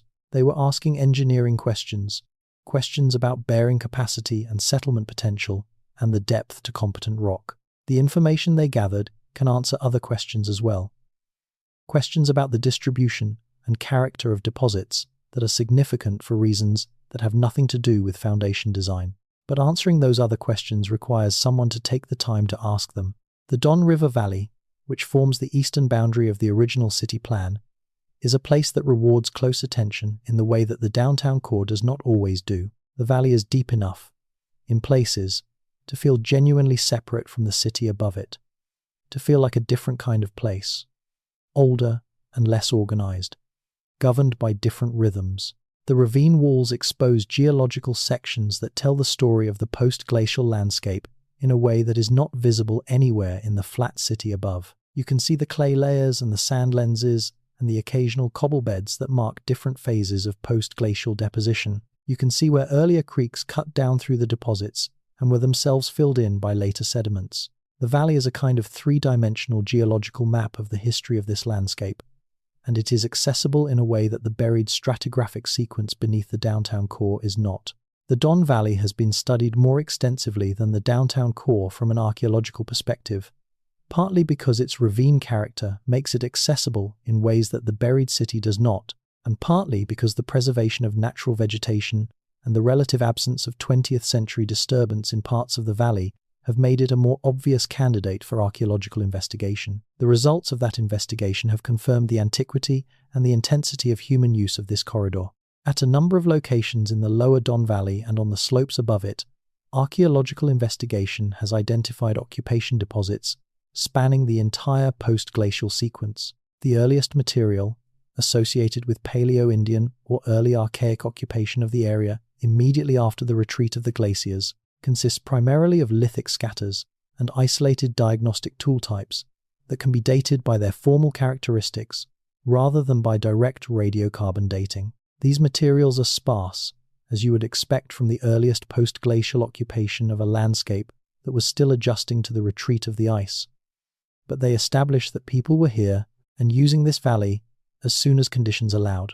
The later archaic material, from the Middle and Late Archaic periods covering roughly 5000 to 1000 BCE, is more substantial and more widely distributed.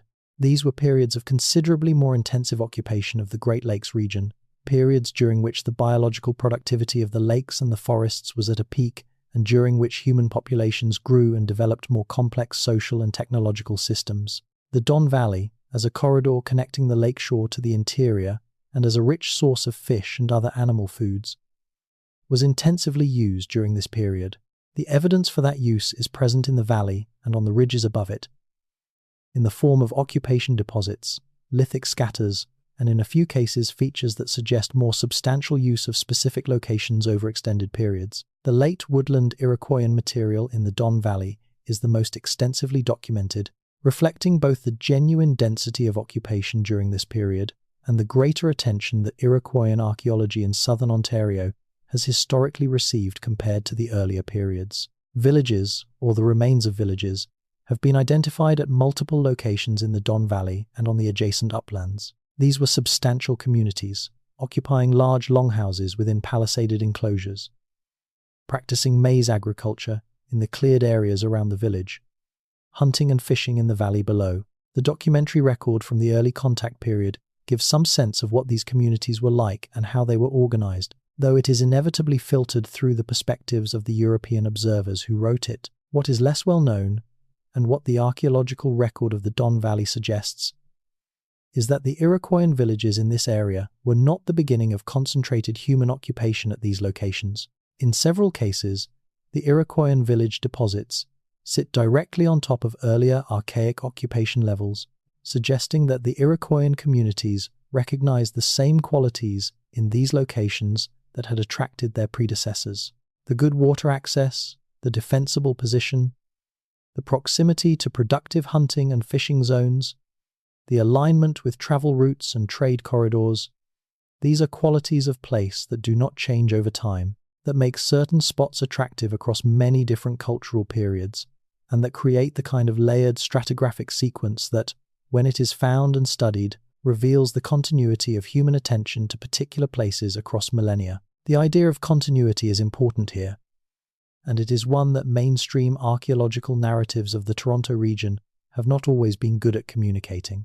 There is a tendency in the presentation of Indigenous history, not just in Toronto but across much of North America, to represent it as a sequence of distinct cultures that followed one after another, each replacing the last, with the history ending more or less abruptly at the moment of European contact. This representation is deeply misleading. The communities that the first European visitors to the Toronto area encountered were not the final iteration of a series of unrelated populations. They were the inheritors of a cultural tradition with deep roots in this landscape, roots that extended back through thousands of years of continuous human occupation and that were expressed in a detailed and sophisticated understanding of the place and its resources that no short-term visitor could acquire. The continuity is genetic as well as cultural. Ancient DNA evidence from sites in Ontario and the broader Great Lakes region increasingly suggests that the populations of the late pre-contact period were, in substantial measure, descended from the populations of the earlier periods in the same region. The Iroquoian communities of the Toronto area were not entirely or even primarily the descendants of people who had arrived recently from elsewhere. They were people whose ancestors had been in this landscape for a very long time, who had developed their cultural traditions in this specific place, who carried in their knowledge of the landscape and its resources the accumulated learning of many generations of people who had lived and worked and died here. That knowledge, that accumulated understanding of this particular place, was the most significant cultural resource that the pre-contact communities of the Toronto area possessed. And it was the most significant cultural resource that was destroyed, not by the razing of the streets, not by the colonial construction and the railway development and the 20th century urban expansion, but by the disruption of the communities that held that knowledge. The physical deposits are still in the ground. The material evidence of 12,000 years of human occupation is still there, in varying states of preservation, beneath the streets and the basements and the fill. But the living knowledge of what those deposits represent, the understanding that the people who created them had of their own history and their own place in this landscape, that knowledge was held by communities that were systematically disrupted and displaced by the colonial process. And what was lost in that disruption cannot be recovered from the ground. This is the deepest layer of what has not been shown about the history of this place. Not the Victorian basements, or the archaic deposits, or the fishweir structures in the Don. As significant as all of those are, the deepest layer is the knowledge that the people who were here before the city existed had of themselves, of their history, of the long relationship between their communities and this particular landscape. Some of that knowledge was preserved, imperfectly and partially, in the oral traditions that survived the colonial disruption and that continue to be held and transmitted by indigenous communities today. Some of it was recorded, again imperfectly, and through the distorting filters of outside observers, in the documentary record of the contact period, and some of it, the parts that were not transmitted and not recorded, simply ceased to exist when the communities that held it were dispersed and their way of life was disrupted beyond the point of recovery. What archaeology can do, and what the archaeology of the buried city beneath Toronto's streets can do in particular, is recover some of the material evidence of that history. It can establish what was here, when, and in what form. It can demonstrate the depth and the continuity of human occupation. At this location, it can provide a physical record that supplements and confirms, and sometimes challenges the historical and oral record. What it cannot do is replace what was lost in the disruption of the communities themselves.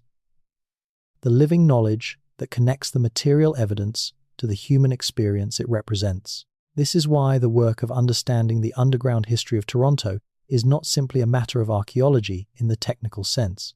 It is a matter of partnership between the people who have the technical tools to investigate the physical record and the communities whose ancestors created that record. It is a matter of listening as well as excavating, of understanding what the communities who were here before the city understand about the history of this place, of allowing their knowledge and their perspectives to shape the questions that are asked and the interpretations that are offered. Some of that partnership is happening. Indigenous archaeologists and scholars are increasingly involved in the investigation and interpretation of pre-contact sites in southern Ontario. Consultation with Indigenous communities is required by provincial law before archaeological work can be conducted on significant sites. The frameworks for collaboration between archaeological researchers and Indigenous communities are better developed now than they have ever been, though they are still imperfect and still subject to the power imbalances that characterize the relationship between Indigenous communities and Canadian institutions more broadly. But the underground history of Toronto, the specific question of what lies beneath the raised streets of the downtown core, has not yet been addressed in the spirit of that partnership. It has been addressed reactively, through the Heritage Protection Framework, through construction, monitoring, and rescue archaeology. It has not been addressed proactively, with the kind of systematic and sustained investigation that the significance of the resource would warrant, conducted in genuine partnership with the communities whose history it represents. The conversation about what should happen next, about how the buried history of this place should be approached and by whom and with what resources and toward what ends, is a conversation that has not fully taken place. It is a conversation that is made more complex by the urgency of development pressure, by the institutional structures of heritage protection and archaeological research, by the complicated relationships between the city and the Indigenous communities whose traditional territory it occupies, and by the simple difficulty of excavating systematically in a dense urban environment without disrupting the life of the city above. But it is a conversation that needs to happen, because the ground beneath the streets of Toronto is a resource that is being lost, slowly and piecemeal, to the ongoing process of urban development and construction. Every major excavation in the downtown core is a potential window into the buried history of the place, and every window that closes without yielding its information is a loss that cannot be recovered. The record is finite, the disturbances are cumulative, and the understanding of what is there, which is already partial and incomplete, becomes more difficult to achieve with every passing year of development. The streets were raised by 15 feet in the second half of the 19th century. The decision to raise them was not accompanied by any intention to preserve what was buried beneath them. It was a practical decision, made in response to practical problems, and the burial of the pre-raising city was a consequence rather than a goal. But the consequence is real, and the buried city is there. And the 12,000 years of history beneath the buried city are there. And the question of what will be done about that fact, of whether the city that was built on top of all of this will ever make a serious commitment to understanding what it is standing on, remains open. The ground is patient. It will wait.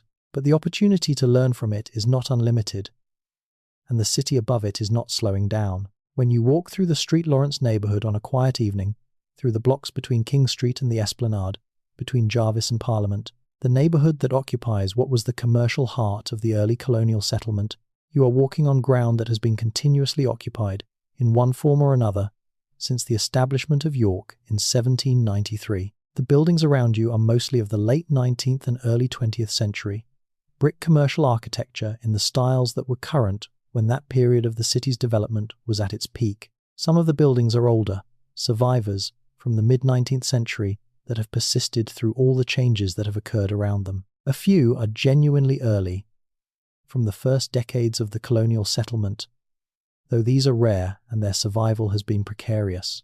Beneath your feet as you walk those streets, beneath the asphalt and the concrete and the modern utility infrastructure, are the deposits of that 200-year occupation. The colonial layers, the pre-raising levels where the original ground floor of the 19th century buildings is now buried below the raised street grade. The archaeological deposits from the Iroquoian and pre-Iroquoian occupation of this zone, all of it is there, layered in the way that archaeologists call a tell, an accumulation of human occupation that builds up over time as each generation adds its material to the ground and the next generation builds on top of it. Toronto is not usually thought of in terms that apply to the great tells of the Middle East, the mounded cities of ancient Mesopotamia, and the Levant, where the accumulated deposits of thousands of years of occupation rise many meters above the surrounding plain and represent one of the densest repositories of human history that exists anywhere on Earth.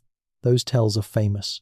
They are the sites of legendary excavations that have produced some of the most significant finds in the history of archaeology. They are understood to be important precisely because they represent the concentrated record of long human occupation at specific places. The downtown core of Toronto is not a tell in the physical sense. The accumulated deposits do not rise above the surrounding landscape because each generation of occupation has been built on fill that brought the level of the ground up, not because the deposits themselves have accumulated to create a mound. The result is the same, in one important respect, though, that the record of long human occupation at this location is concentrated in a relatively small area and is potentially accessible, and in another important respect it is very different, because the filling and the construction have been far more disruptive than the natural accumulation of a tell, and the upper portion of the sequence has been thoroughly mixed by the disturbances of urban construction.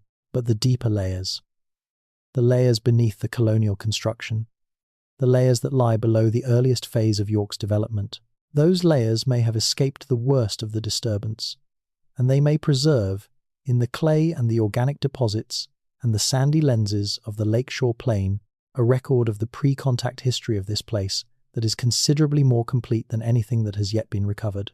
The technical tools to investigate that record exist. Ground-penetrating radar and other geophysical methods can image subsurface conditions in considerable detail without any excavation at all. Sediment coring can recover samples from deep deposits with minimal disturbance, allowing radiocarbon dating and environmental analysis and the recovery of macrobotanical and faunal materials. Micromorphology, the analysis of thin sections of sediment at microscopic scale, can identify human activity in deposits that appear featureless to the naked eye. Ancient DNA analysis can identify species from vanishingly small amounts of organic material, can identify individual humans from tiny samples, can trace genetic relationships between populations. The technology is extraordinary, and it is becoming more powerful every year. What has not been combined with these tools is the sustained intellectual and institutional commitment to apply them systematically to the question of what lies beneath the streets of Toronto. The tools are available. The data is potentially there. What is needed is the decision to treat the underground history of this city as a research priority rather than as a management problem, to invest in understanding rather than simply in protection, to ask not just what is there but what it means and what it can tell us about the human history of this place across the full span of that history. That investment has not been made. It is not clear that it will be made, given the competing priorities of a growing city and the limitations of the resources available for heritage research. But the case for making it is strong, and the consequences of not making it, of allowing the ongoing development of the city to consume the underground record without systematic investigation, are irreversible. What is lost cannot be recovered. What is not known now may never be knowable, because the evidence that would allow it to be known will be gone. The streets were raised by 15 feet. What is beneath them has never been shown. And what is beneath them? The 12,000 years of human presence at this location, that the raised streets and the Victorian city and the colonial settlement all sit on top of, has barely been glimpsed. The story of that 12,000 years is a story that belongs to this city and to the country, and most particularly to the communities whose ancestors lived it. It is a story that has not yet been told in anything like its full form, and the evidence that would allow it to be told, that evidence is there, in the ground, beneath the 15 feet, beneath the Victorian brick, and the colonial timber and the Iroquoian clay, and the archaic deposits, and the post-glacial accumulations, in the cold and patient silence of the deep earth, beneath a city that was built on top of it, and has not yet found the means or the will to look. But the looking is not impossible. It has happened in fragments, in the moments that construction projects created, and in the dedicated work of researchers who have spent careers trying to understand what is there. It can happen more systematically, with greater resources and greater commitment and a clearer sense of what is at stake if it does not happen quickly enough. The underground history of Toronto is a resource that is being consumed by the very dynamism of the city that sits on top of it, but it is not yet fully gone. The core of what is there, the deepest layers of the 12,000-year sequence, are still intact in many areas, still waiting, still available to be found. The decision of whether to look, and how, and with whom, and toward what end, is a decision that this city and its institutions and the communities whose history is encoded in that ground have not yet fully made.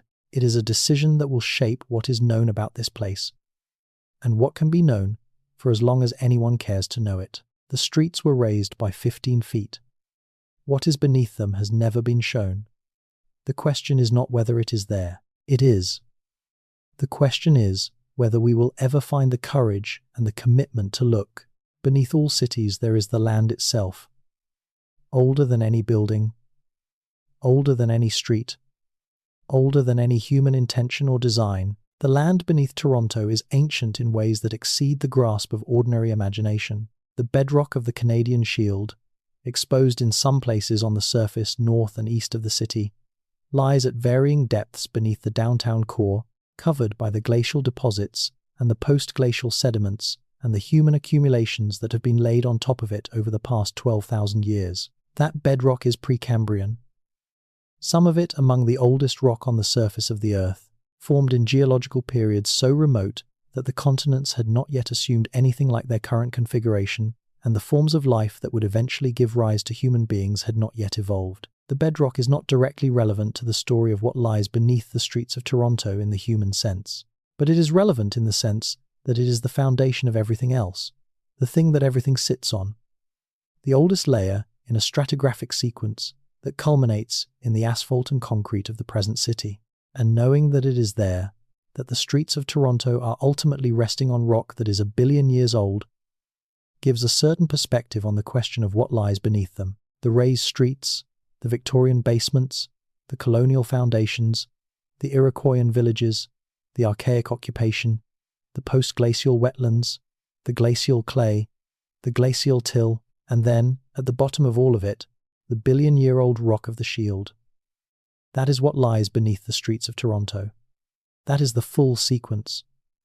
From the most recent to the most ancient, from the asphalt to the Precambrian, and somewhere in that sequence, in the layers that record the human occupation of this place across 12,000 years, are the answers to questions about this place and its history that we have not yet found the means or the will to ask.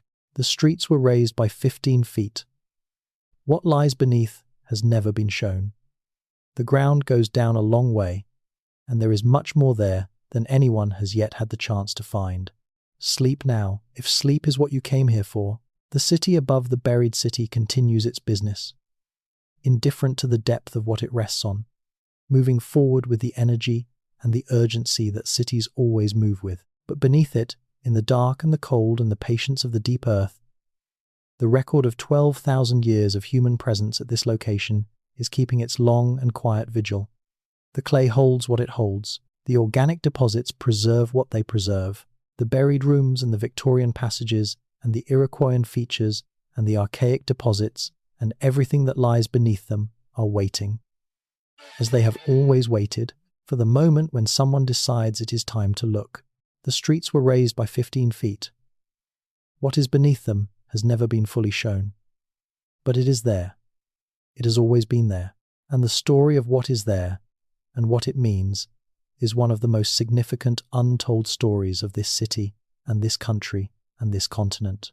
It waits beneath the 15 feet, beneath the Victorian brick, beneath the colonial foundation, beneath the 12,000 years of human history that the city of Toronto was built on top of without ever quite understanding what it was standing on. The ground keeps its silence, the city keeps its noise, and somewhere between them, in the still space where the raised streets meet the original earth, the buried city waits. The relationship between a city and its water is always, in the end, the most revealing thing about it.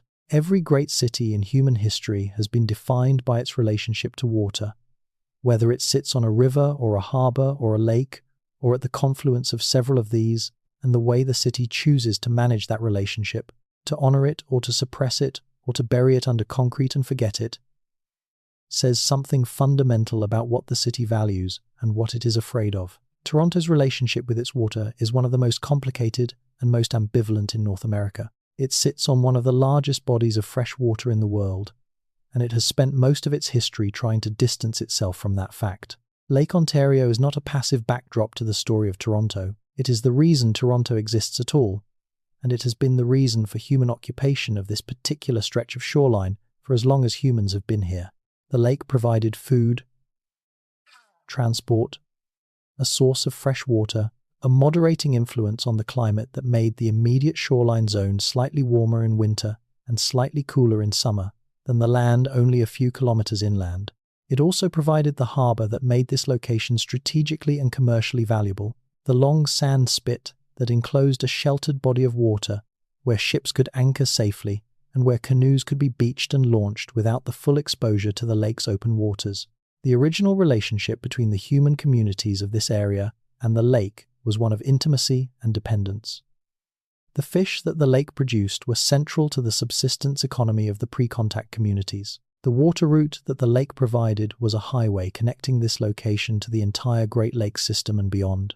The lake shore itself, the narrow strip of land between the water and the rising ground to the north, was a zone of particular productivity and particular significance, a border zone between two different kinds of environment, where the resources of both overlapped and where the density of food and shelter and transport opportunity was greater than in either environment alone. The colonial settlement disrupted this relationship from the beginning. The colonists who established York did not think of the lake primarily as a food source or as a spiritual presence or as a highway to be read and navigated by the marks of the water itself. They thought of it as a resource to be exploited and a boundary to be managed and, eventually, a problem to be solved when its flooding and its ice and its storms interfered with the commerce and the navigation that were the primary reasons for the settlement's existence. The process of managing the lake, of bringing its shoreline under control and making it serve the needs of the colonial and then the industrial city, was a process that involved the progressive transformation of the natural shoreline into something engineered and controlled.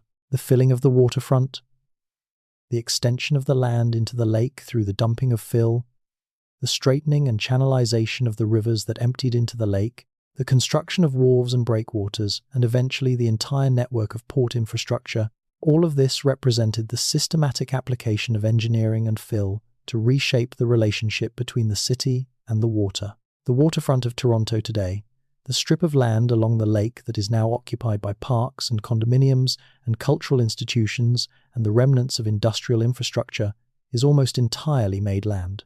It does not sit on the original shoreline.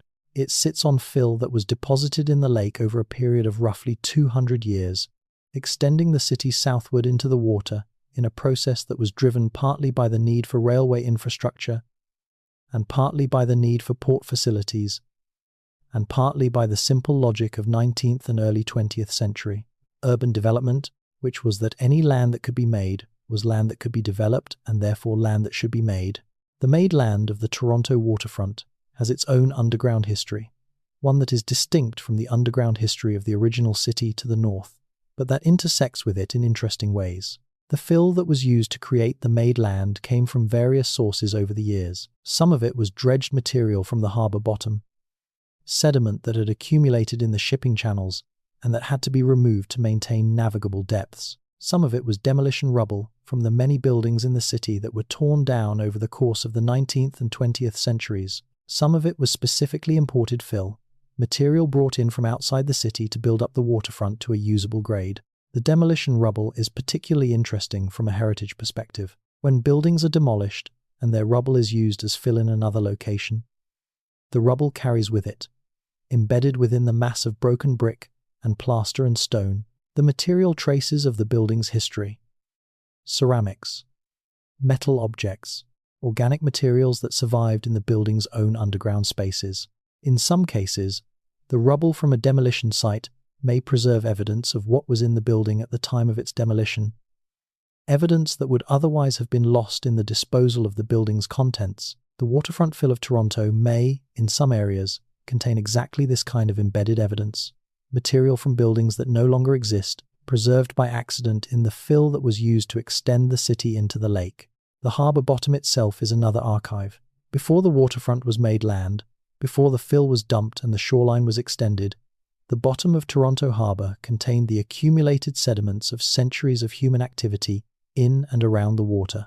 Ship debris, cargo that was lost or dumped, the organic residue of the fish processing and other waterfront activities that were among the first commercial enterprises of the colonial settlement. Some of this material was disturbed when the harbour was dredged for navigation. Some of it remains, in the areas that were not dredged, beneath the sediment that has continued to accumulate in the harbour since the port was developed. Underwater archaeology is a discipline that has produced some of the most extraordinary finds in the history of the field. The anaerobic conditions of lake and harbour bottoms can preserve organic materials with the same extraordinary fidelity as the waterlogged deposits of terrestrial wetlands, and the added depth of water provides an additional barrier to disturbance that terrestrial sites generally lack. Shipwrecks in Lake Ontario have been found in remarkable condition, with wooden hull planking intact and cargo preserved, that gives a detailed picture of the material culture of the period when the wreck occurred. The Toronto harbour bottom, less glamorously than a dramatic shipwreck, contains its own version of this kind of preservation, a record of the harbour's activities accumulated over 200 years of colonial and post-colonial use. That record extends back before the colonial period as well. The lakeshore and the shallows of the harbour were used intensively by the pre-contact communities of the area for fishing, for the launching and landing of canoes, for the processing and storage of the aquatic resources that the lake provided. The fish weir structures that gave this location its name were installed in the water, their wooden stakes driven into the lake bottom, and some of those stakes, or their remains, are potentially still there, in the sediment of the harbour floor, preserved in the same way that the fish weir structures in the Don River were preserved until the channelization of the 1920s and 1930s disturbed them. There have been no systematic underwater archaeological investigations of the Toronto harbour floor. The logistics are formidable. The visibility in the water is typically poor, and the cost of underwater archaeological work is considerably higher than the cost of comparable terrestrial investigation. But the potential of the harbour floor as an archaeological resource is real, and the fact that it has not been systematically investigated is consistent with the broader pattern of under-investigation that characterizes the underground history of this location. The railways, which played such a central role in the raising of the streets and the transformation of the downtown core in the mid-19th century, also played a central role in the transformation of the waterfront. The original railway lines came into the city at grade, crossing the streets of the lower town on level crossings that were an immediate source of conflict and inconvenience. The solution to this conflict, eventually, was to move the railways below grade or above grade to separate them from the street grid in ways that would allow both the trains and the pedestrian and vehicular traffic of the streets to move without interfering with each other. The Union Station complex, which opened in its current form in 1927 and which is still the main railway terminus for the city, sits at the north edge of the railway corridor that runs along the waterfront. Beneath Union Station, and beneath the rail corridor that runs east and west from it, there is an extensive network of tunnels and service passages and utility corridors that was created in the course of the station's construction and that has been added to and modified over the decades since. This network is large enough and complex enough that there are portions of it that are not clearly accounted for in the available documentation, passages, and rooms that appear in the physical structure of the station's lower levels, but that do not appear on any known plan. Some of these are simply the result of the cumulative modifications of nearly a century of operation, passages that were created for one purpose and modified or abandoned when that purpose changed, rooms that were repurposed and their repurposing not clearly documented, but some of them are older, from the construction of the station itself, or from earlier phases of the railway infrastructure on this site, and some of them, in the deepest levels of the station's underground, appear to be older still, features that do not correspond to any documented phase of railway construction and that sit in positions relative to the historical lakeshore that suggest they may predate the railway era entirely. The documentation of what lies beneath Union Station is not publicly available in any comprehensive form. The station is a functioning piece of critical transportation infrastructure, and its underground is managed as operational space rather than as heritage resource. Access is restricted, investigation is not encouraged, and the features that exist in the deepest levels of the station's underground remain, for the most part, unknown to anyone outside the operational management of the This is frustrating from a heritage perspective, because Union Station sits at one of the most historically significant locations in the city. It was built on ground that was the original waterfront of the colonial settlement, ground that was transformed by the railway and the filling of the early waterfront, ground that sits directly on top of the original lakeshore deposits that may contain some of the most significant pre-contact material in the entire downtown core. What lies beneath Union Station, in the layers below the railway infrastructure and below the colonial waterfront deposits, is potentially of extraordinary significance, but it is buried beneath a station that cannot pause its operations for archaeology, in a location where the cost and complexity of any investigation would be formidable. The same pattern applies across the waterfront. The series of transportation infrastructure projects that have been built along the lakeshore over the past century, the Gardiner Expressway, the railway corridor, the various port facilities, all of these sit on made land or on heavily modified original land that was transformed without systematic archaeological investigation.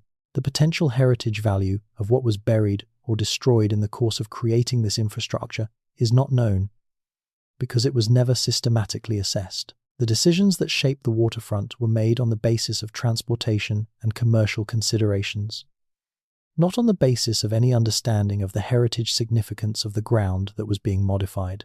There is a lesson in this that is relevant not just to Toronto, but to every major city that is engaged in the ongoing process of transportation infrastructure development. The ground that transportation infrastructure occupies is, in many cities, exactly the kind of low-lying, water-adjacent, historically significant ground that is most likely to contain the most important pre-contact archaeological deposits. The very qualities that made these locations attractive to the pre-contact communities, the proximity to water, the good landing and launching conditions, the access to resources, the position on travel routes, are the same qualities that made them attractive to the railway engineers and the highway builders of the industrial era.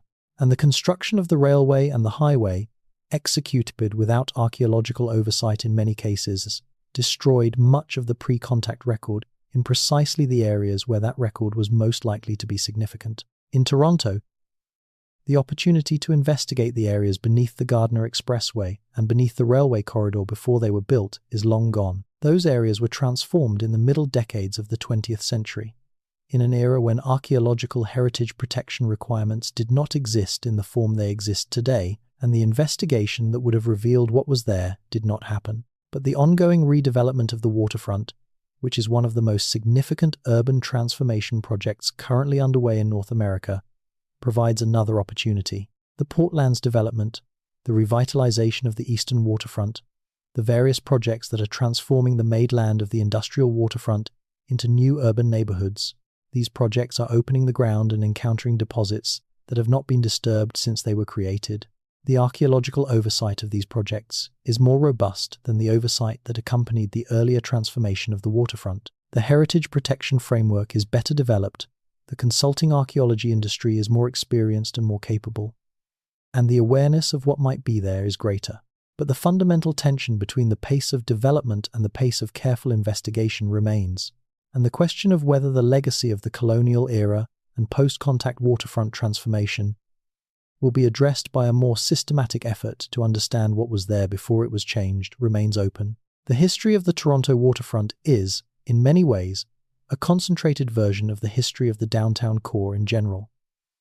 A story of transformation piled on transformation, of each era's priorities overwriting the evidence of what came before, of the ground being treated as a resource to be engineered rather than as an archive to be preserved. But the ground persists in ways and in places that the engineers and the developers did not fully anticipate.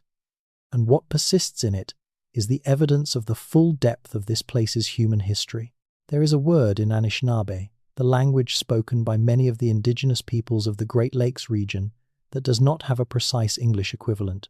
The word refers to the quality of a place that has been inhabited for a very long time, a quality that the place acquires through the accumulated presence of the communities that have lived there, that is perceived as a kind of aliveness or responsiveness in the landscape, a sense that the place itself has something to say to you if you know how to listen.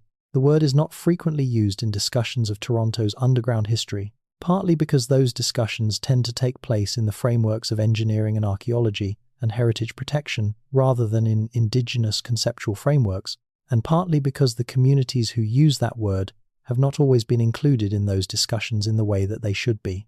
But the quality that the word describes is relevant to the underground history of Toronto because it is precisely that quality that the raised streets and the Victorian basements and the buried creeks and the Iroquoian deposits and the archaic accumulations all represent, each in their own way. These layers are not simply inert deposits, they are the physical expression of the long human inhabitation of this place, the material residue of generations of people who came here, who knew this ground, who understood its qualities and its resources, who made it part of their lives and who left in it, when they moved on or were moved on, the traces of their presence. To treat those traces as simply an engineering variable to be managed, as a feature of the subsurface to be noted in borehole logs and addressed in foundation designs, is to miss what they represent. They represent the depth of this place's human history. They represent the fact that this is not new ground, not a recently occupied landscape where the human story is just beginning. It is ancient ground. Ground with a history that extends back to the beginning of the human presence in this part of the continent, ground that has been known and used and loved and mourned and built on and built over and built on again across 12,000 years. The streets were raised by 15 feet. That is the fact with which we began, and it remains the most legible expression of the underground history of Toronto, the most concrete and most documentable evidence that what is beneath the streets is not simply the natural geology of the lakeshore, but the accumulated record of human choices and human activities going back far beyond the raising of the streets and far beyond the colonial period that created the bar city whose streets were raised. But the 15 feet of raised street is only the most recent layer. Beneath it are all the other layers, each representing a period in the long history of this place, each containing evidence of the human communities that lived here during that period. And beneath all of them is the ground itself, the clay and the sand and the gravel and the bedrock of the Canadian Shield. Older than anything human, patient in the way that only the very old can be patient, holding in its depths the record of everything that has happened on its surface since the glaciers retreated and the first human beings found their way to this shore. That record is there. Most of it has never been seen.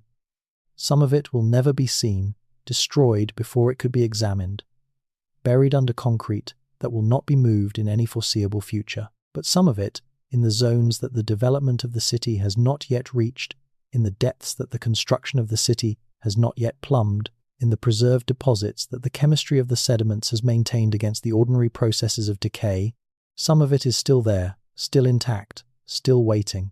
The city above the buried city continues. Traffic moves. Construction proceeds. New layers are added to the old ones. The 21st century adding its deposits to the accumulated sediment of 12,000 years of human presence. The noise of the city above filters down into the stillness of the ground below, attenuated and changed in character by the layers it passes through, but present even in the deepest accessible spaces, a reminder that the world above the buried world continues to change and grow and transform itself, as it always has.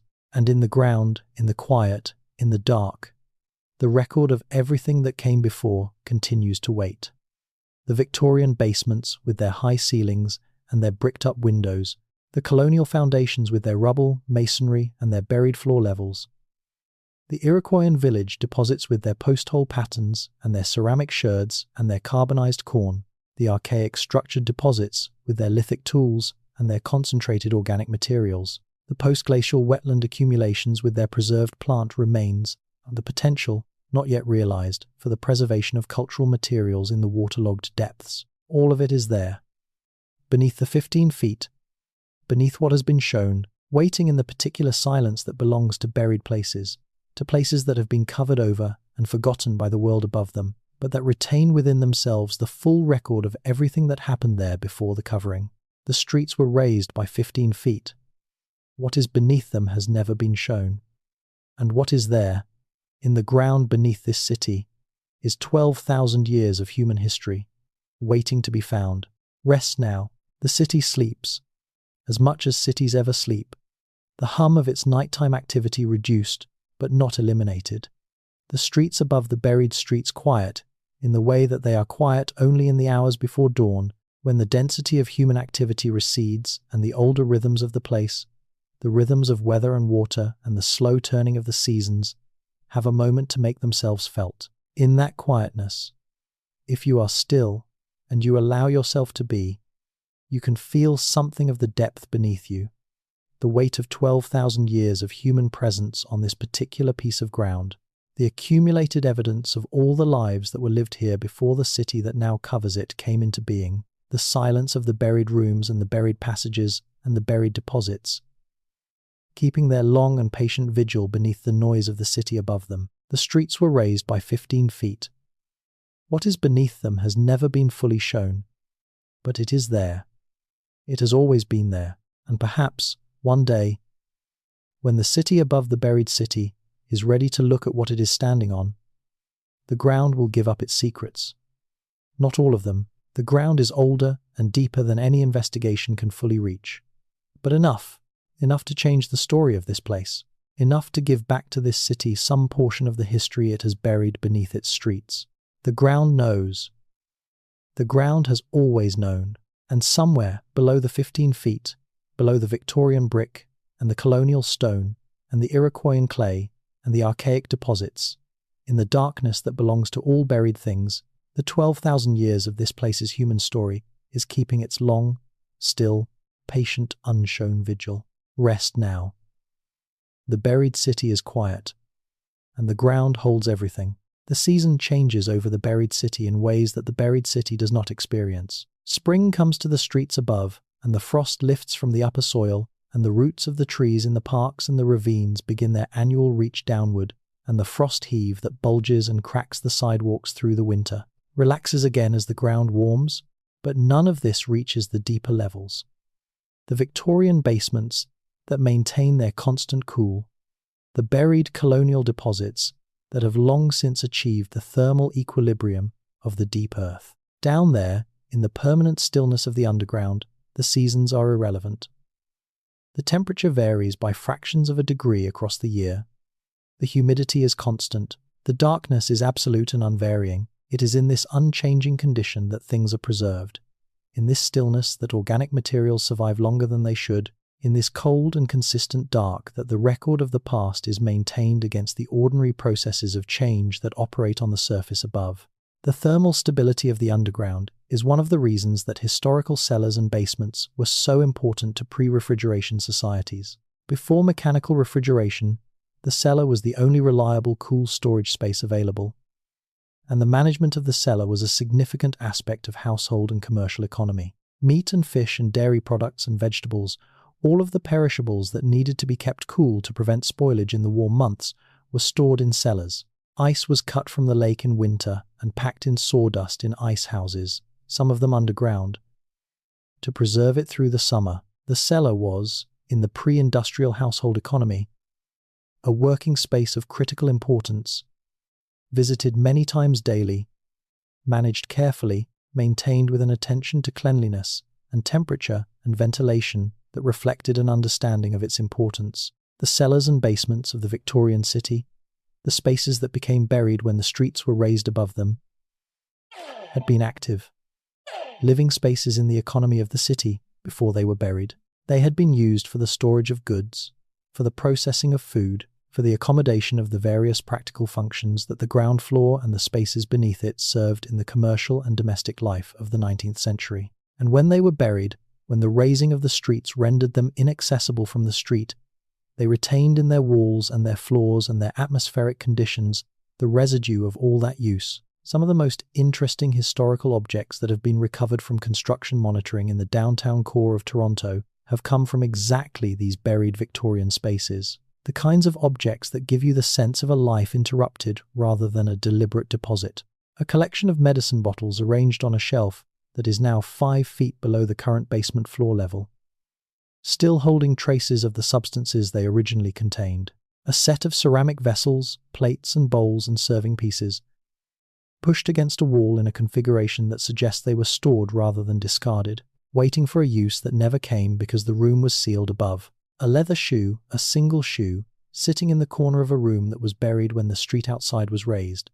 The leather preserved in the stable, low-oxygen environment of the enclosed space, still clearly legible as an object even after a century and a half of isolation. Objects like these do not require interpretation in the way that pre-contact archaeological materials do. Their identity is immediately legible. They are objects from the 19th century, from the period of the raising of the streets, from the lives of the people who occupied the commercial and domestic spaces of the Victorian city. But they carry within them, if you pay attention to them, a quality that goes beyond their immediate identity. They are objects that were left behind at a specific moment in time, when the world above them changed in a way that made the rooms they were in inaccessible. They represent a kind of involuntary preservation, a snapshot of a moment preserved by the accident of burial, by the decision to raise the streets that turned a working space into a sealed capsule. That quality, the sense of a moment preserved, is one of the most compelling things about the buried city beneath Toronto's streets. Not all historical preservation has this quality. Museums preserve objects, but they preserve them in contexts of deliberate selection and display that inevitably shape what those objects can tell you. Archaeological deposits preserve objects in context, but the context is always the context of deposition and post-depositional modification rather than the context of active use. The buried Victorian spaces of downtown Toronto preserve something rarer: the context of use, the arrangement of objects in the spaces where they were used, the spatial relationships between things that were part of the daily functioning of a Victorian commercial or domestic establishment. This is fragile preservation. It depends on the space having been sealed and stable since the moment of burial. It depends on the absence of later disturbance, of later construction or utility installation, or casual exploration that would have disrupted the arrangement of things within the space. And it depends on the particular conditions of the space, its temperature and humidity and chemistry, having been favorable to the survival of whatever materials were present. Not all of the buried Victorian spaces in downtown Toronto will have preserved this kind of intact contextual deposit. Many will have been disturbed, by later construction work that penetrated them from above, by the settling of the structures around them, by the infiltration of water or the activity of biological organisms. But some of them, in the right conditions, may retain a remarkable degree of integrity, and the identification and documentation of those spaces, before they are encountered by construction work and disrupted in the brief windows of monitoring that construction monitoring provides, would represent a significant contribution to the understanding of the Victorian city. The people who lived in that Victorian city, masses, who occupied the spaces that are now buried, who walked the streets before they were razed, who carried out their commerce and their domestic lives in buildings that are now either demolished or so thoroughly modified as to be unrecognizable. Those people are not entirely absent from the historical record. The documentary record of Victorian Toronto is substantial. Newspapers, directories, census records, municipal records, business records, personal correspondence, all of these survive in various archives and libraries and attest to the lives and the activities of the people who inhabited the city in the decades before and after the razing of the streets. But the documentary record and the archaeological record tell different stories, and they preserve different aspects of the past. The documentary record preserves what people chose to write down, what was worth recording in the commercial and official and personal communications of the era. The archaeological record preserves what was in the ground, what was left behind in the spaces and deposits of the physical city, what survived in the chemistry of the soil and the conditions of preservation. The intersection of these two records, the places where what the documents say and what the ground contains can be brought into conversation with each other, is where the most complete understanding of the past becomes possible. In the buried Victorian city beneath Toronto's streets, that intersection is particularly rich. The documentary record is good enough to identify, in many cases, what was at a specific address in a specific decade, what business operated there, who lived there, what the nature of the activity was. The archaeological record, if it can be recovered, can tell you what the material reality of that activity was, what objects were used, how the space was organized, what the physical conditions of work and domestic life were like. Together, the two records produce something that neither can produce alone, a picture of the past that is both documented and physical, both abstract and material. That intersection has been explored in fragments in the course of construction monitoring projects that have connected specific archaeological finds to specific documented histories. A cache of ceramics from a known commercial establishment, a collection of pharmaceutical bottles from a documented pharmacy, a set of personal effects from a building that census records show was occupied by a specific family in a specific decade. These connections, when they can be made, are deeply humanizing. They turn the archaeological record from a collection of objects into evidence of lives, evidence that connects the material traces in the ground to the people who left them there. The razing of the streets cut those connections, physically, by burying the ground floor spaces that connected the daily life of the Victorian city to the street. The people who buried those spaces did not intend to sever the connection between the present and the past. They were solving a practical problem, but the consequence of their solution was to create a buried record of a specific moment in the city's history. A snapshot of the Victorian city at the moment of its transformation, preserved beneath the streets that were raised above it. That snapshot is still there. Imperfect, incomplete, disturbed in many areas by the subsequent history of the city above it, but present in the places that have not been disturbed, in the spaces that sealed themselves when the streets were raised and have remained sealed since, and the story of what is in those spaces, of what the Victorian city left behind when the streets went up, and the first floors became basements, and the basements became something deeper still, is a story that has not yet been fully told. There are historians in Toronto who have dedicated their careers to telling parts of that story. There are archaeologists who have recovered fragments of it in the course of their monitoring work. There are urban explorers who have seen portions of it with their own eyes, in the accessible underground spaces of the oldest buildings, in the passages and vaults and cellars that the razing of the streets created and that have been maintained or abandoned or rediscovered over the century and a half since. There are community members who have heard stories, passed down in families and neighborhoods, about what is in the ground beneath specific buildings and specific streets, stories that carry in them the memory of things that were known and then forgotten and then only partly remembered. All of these sources the academic and the professional, and the informal and the traditional, contribute to the incomplete and partial understanding of what lies beneath the raised streets of Toronto. None of them, individually or even collectively, constitute a comprehensive account. The comprehensive account does not yet exist, because the investigation that would produce it has not been done. The 15 feet of raised street and the 12,000 years of human history beneath it remain, in the most literal sense, beneath what has been shown.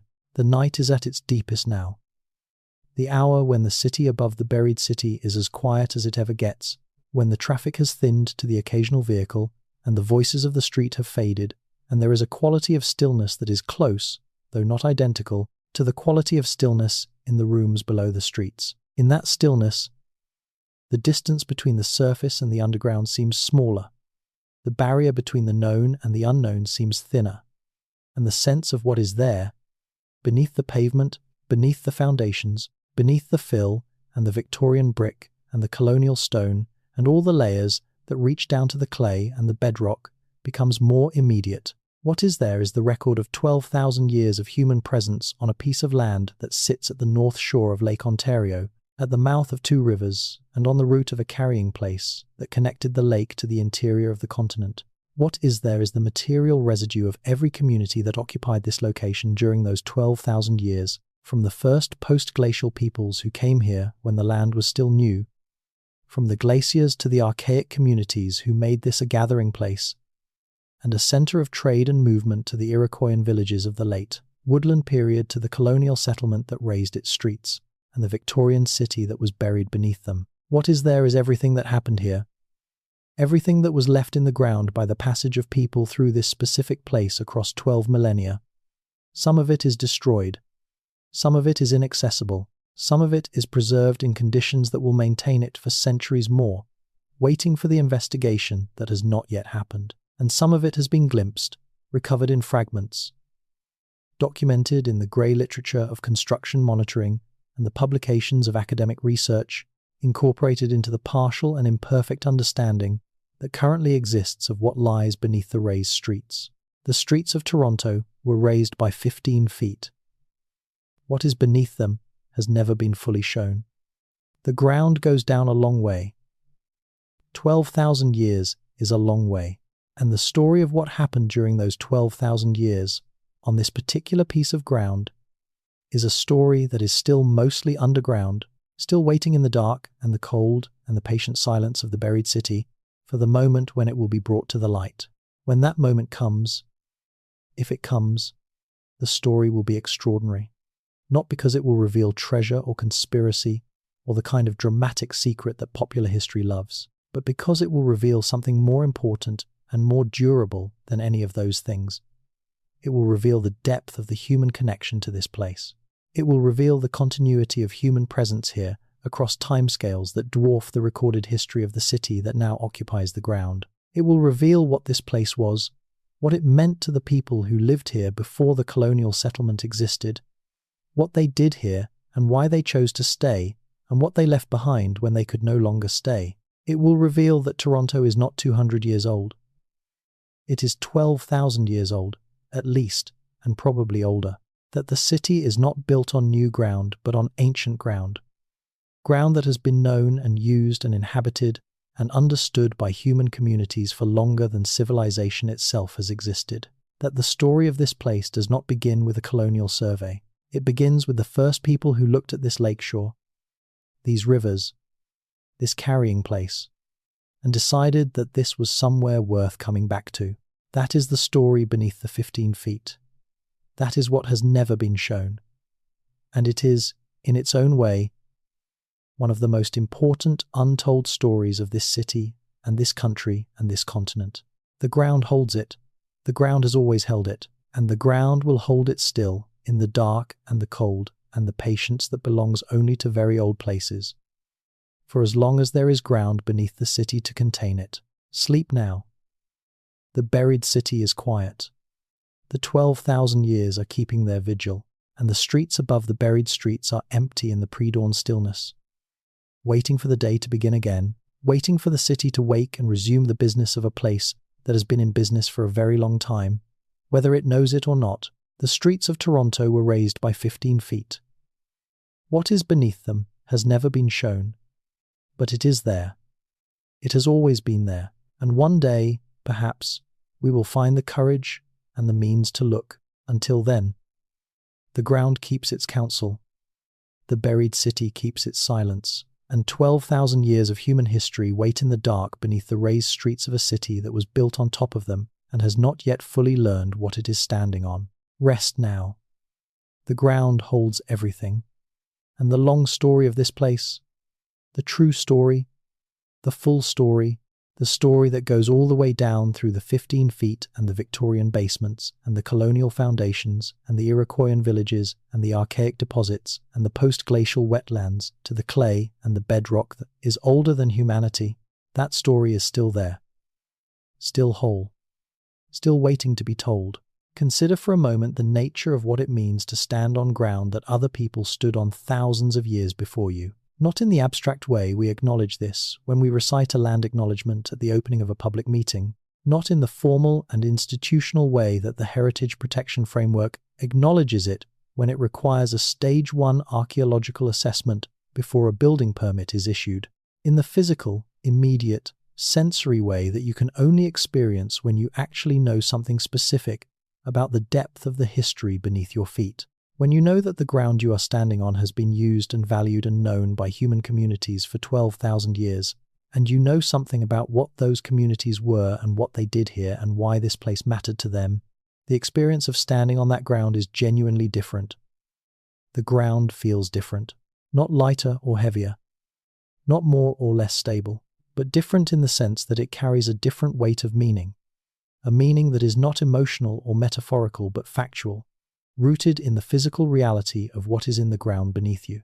The ground beneath downtown Toronto carries that weight. Every block of the old city, every stretch of King Street and Wellington Street and Front Street and the streets that cross them, is ground that has been stood on by human beings for a very long time, by communities that understood this place in ways that the city that now occupies it does not. The weight of that understanding is in the ground. The material evidence of it is in the ground. The 12,000 years of it is in the ground, beneath the 15 feet, beneath the Victorian basements, beneath everything that the colonial city and its successors built on top of what was already here. That weight is not visible from the street. The raised streets and the modern infrastructure and the buildings of a functioning 21st century city cover it completely. But it is there, and knowing it is there changes the experience of walking these streets, if you allow it to. The city looks different when you understand that it is not standing on new ground, that the history here does not begin with the colonial survey, that the people who walked this lakeshore 12,000 years ago, and the people who camped on these banks 5,000 years ago, and the people who built their longhouses on these uplands 800 years ago, all of them were here, on this ground, before the city that now covers it existed. The streets of Toronto were raised by 15 feet. What is beneath them has never been shown. And what is beneath them, the full depth of the human history of this place, is one of the most significant untold stories of this continent. It is waiting in the ground. It is waiting in the clay and the sand and the organic deposits of 12,000 years of human occupation. It is waiting in the dark of the buried Victorian rooms and the sealed colonial passages and the Iroquoian village deposits and the archaic accumulations and everything below those, all the way to the bedrock. It is waiting with the patience that only very old things can have. The patience of the deep earth. The patience of a record that does not age because it is already as old as it can be. The streets above the buried streets will continue to be walked. The city above the buried city will continue to grow. New layers will be added to the old ones. The 21st century will leave its own deposits on the ground that so many other centuries have already marked, and somewhere beneath all of it, the ground will continue to hold what it has always held, the record of everything that has happened here, going all the way back to the beginning of this place's human story. The streets were raised by 15 feet. What is beneath them has never been shown. The ground knows. The ground has always known, and in the darkness beneath everything that was built on top of it, the 12,000 years of this place are keeping their long, still, patient, unbroken vigil. waiting for the moment, if it ever comes, when the city above them decides it is time to look down. Rest well, the buried city is quiet tonight. The ground holds everything, and somewhere in the dark beneath the 15 feet, the full story of this place. The story that runs from the first post-glacial community on this lakeshore to the Victorian city that was raised above its own past. That story is intact, waiting in the particular silence of things that have been buried and not yet found, holding its long vigil in the cold and the dark and the patience of the deep earth beneath the streets of a city that was built on top of it and has not yet, not fully, not truly, looked down. The streets of Toronto were raised by 15 feet. What lies beneath has never been shown. Sleep now. The ground holds the rest. There is one more thing worth saying before the silence takes over completely. One more layer to this story that has not yet been named directly, though it has been circling everything we have discussed, present in the background of every section, implicit in every question about who was here and what they left and what we owe to the memory of their presence. The raising of the streets of Toronto was not a neutral act. It was an act that took place within a specific political and economic context, at a specific moment in the history of the colonial project in what is now Canada, and it had consequences that went beyond the practical problems of mud and drainage that it was designed to solve.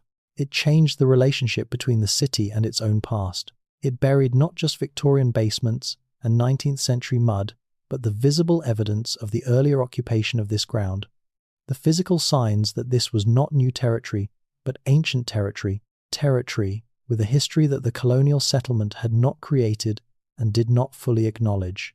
This is not a conspiratorial claim. The people who raised the streets of Toronto were not engaged in a deliberate program of historical erasure. They were solving an engineering problem. The burial of the pre-raising city was a consequence of their solution, not a goal. But the consequence is real, and it took place in a context where the erasure of Indigenous history and the suppression of the evidence of pre-contact occupation were outcomes that served the interests of the colonial project in ways that were not always articulated but were always operative. The buried city, in this reading, is not just an archaeological curiosity. It is a material expression of the relationship between the colonial city and the history it was built on top of. Understanding the underground history of Toronto in its full depth requires understanding this political dimension.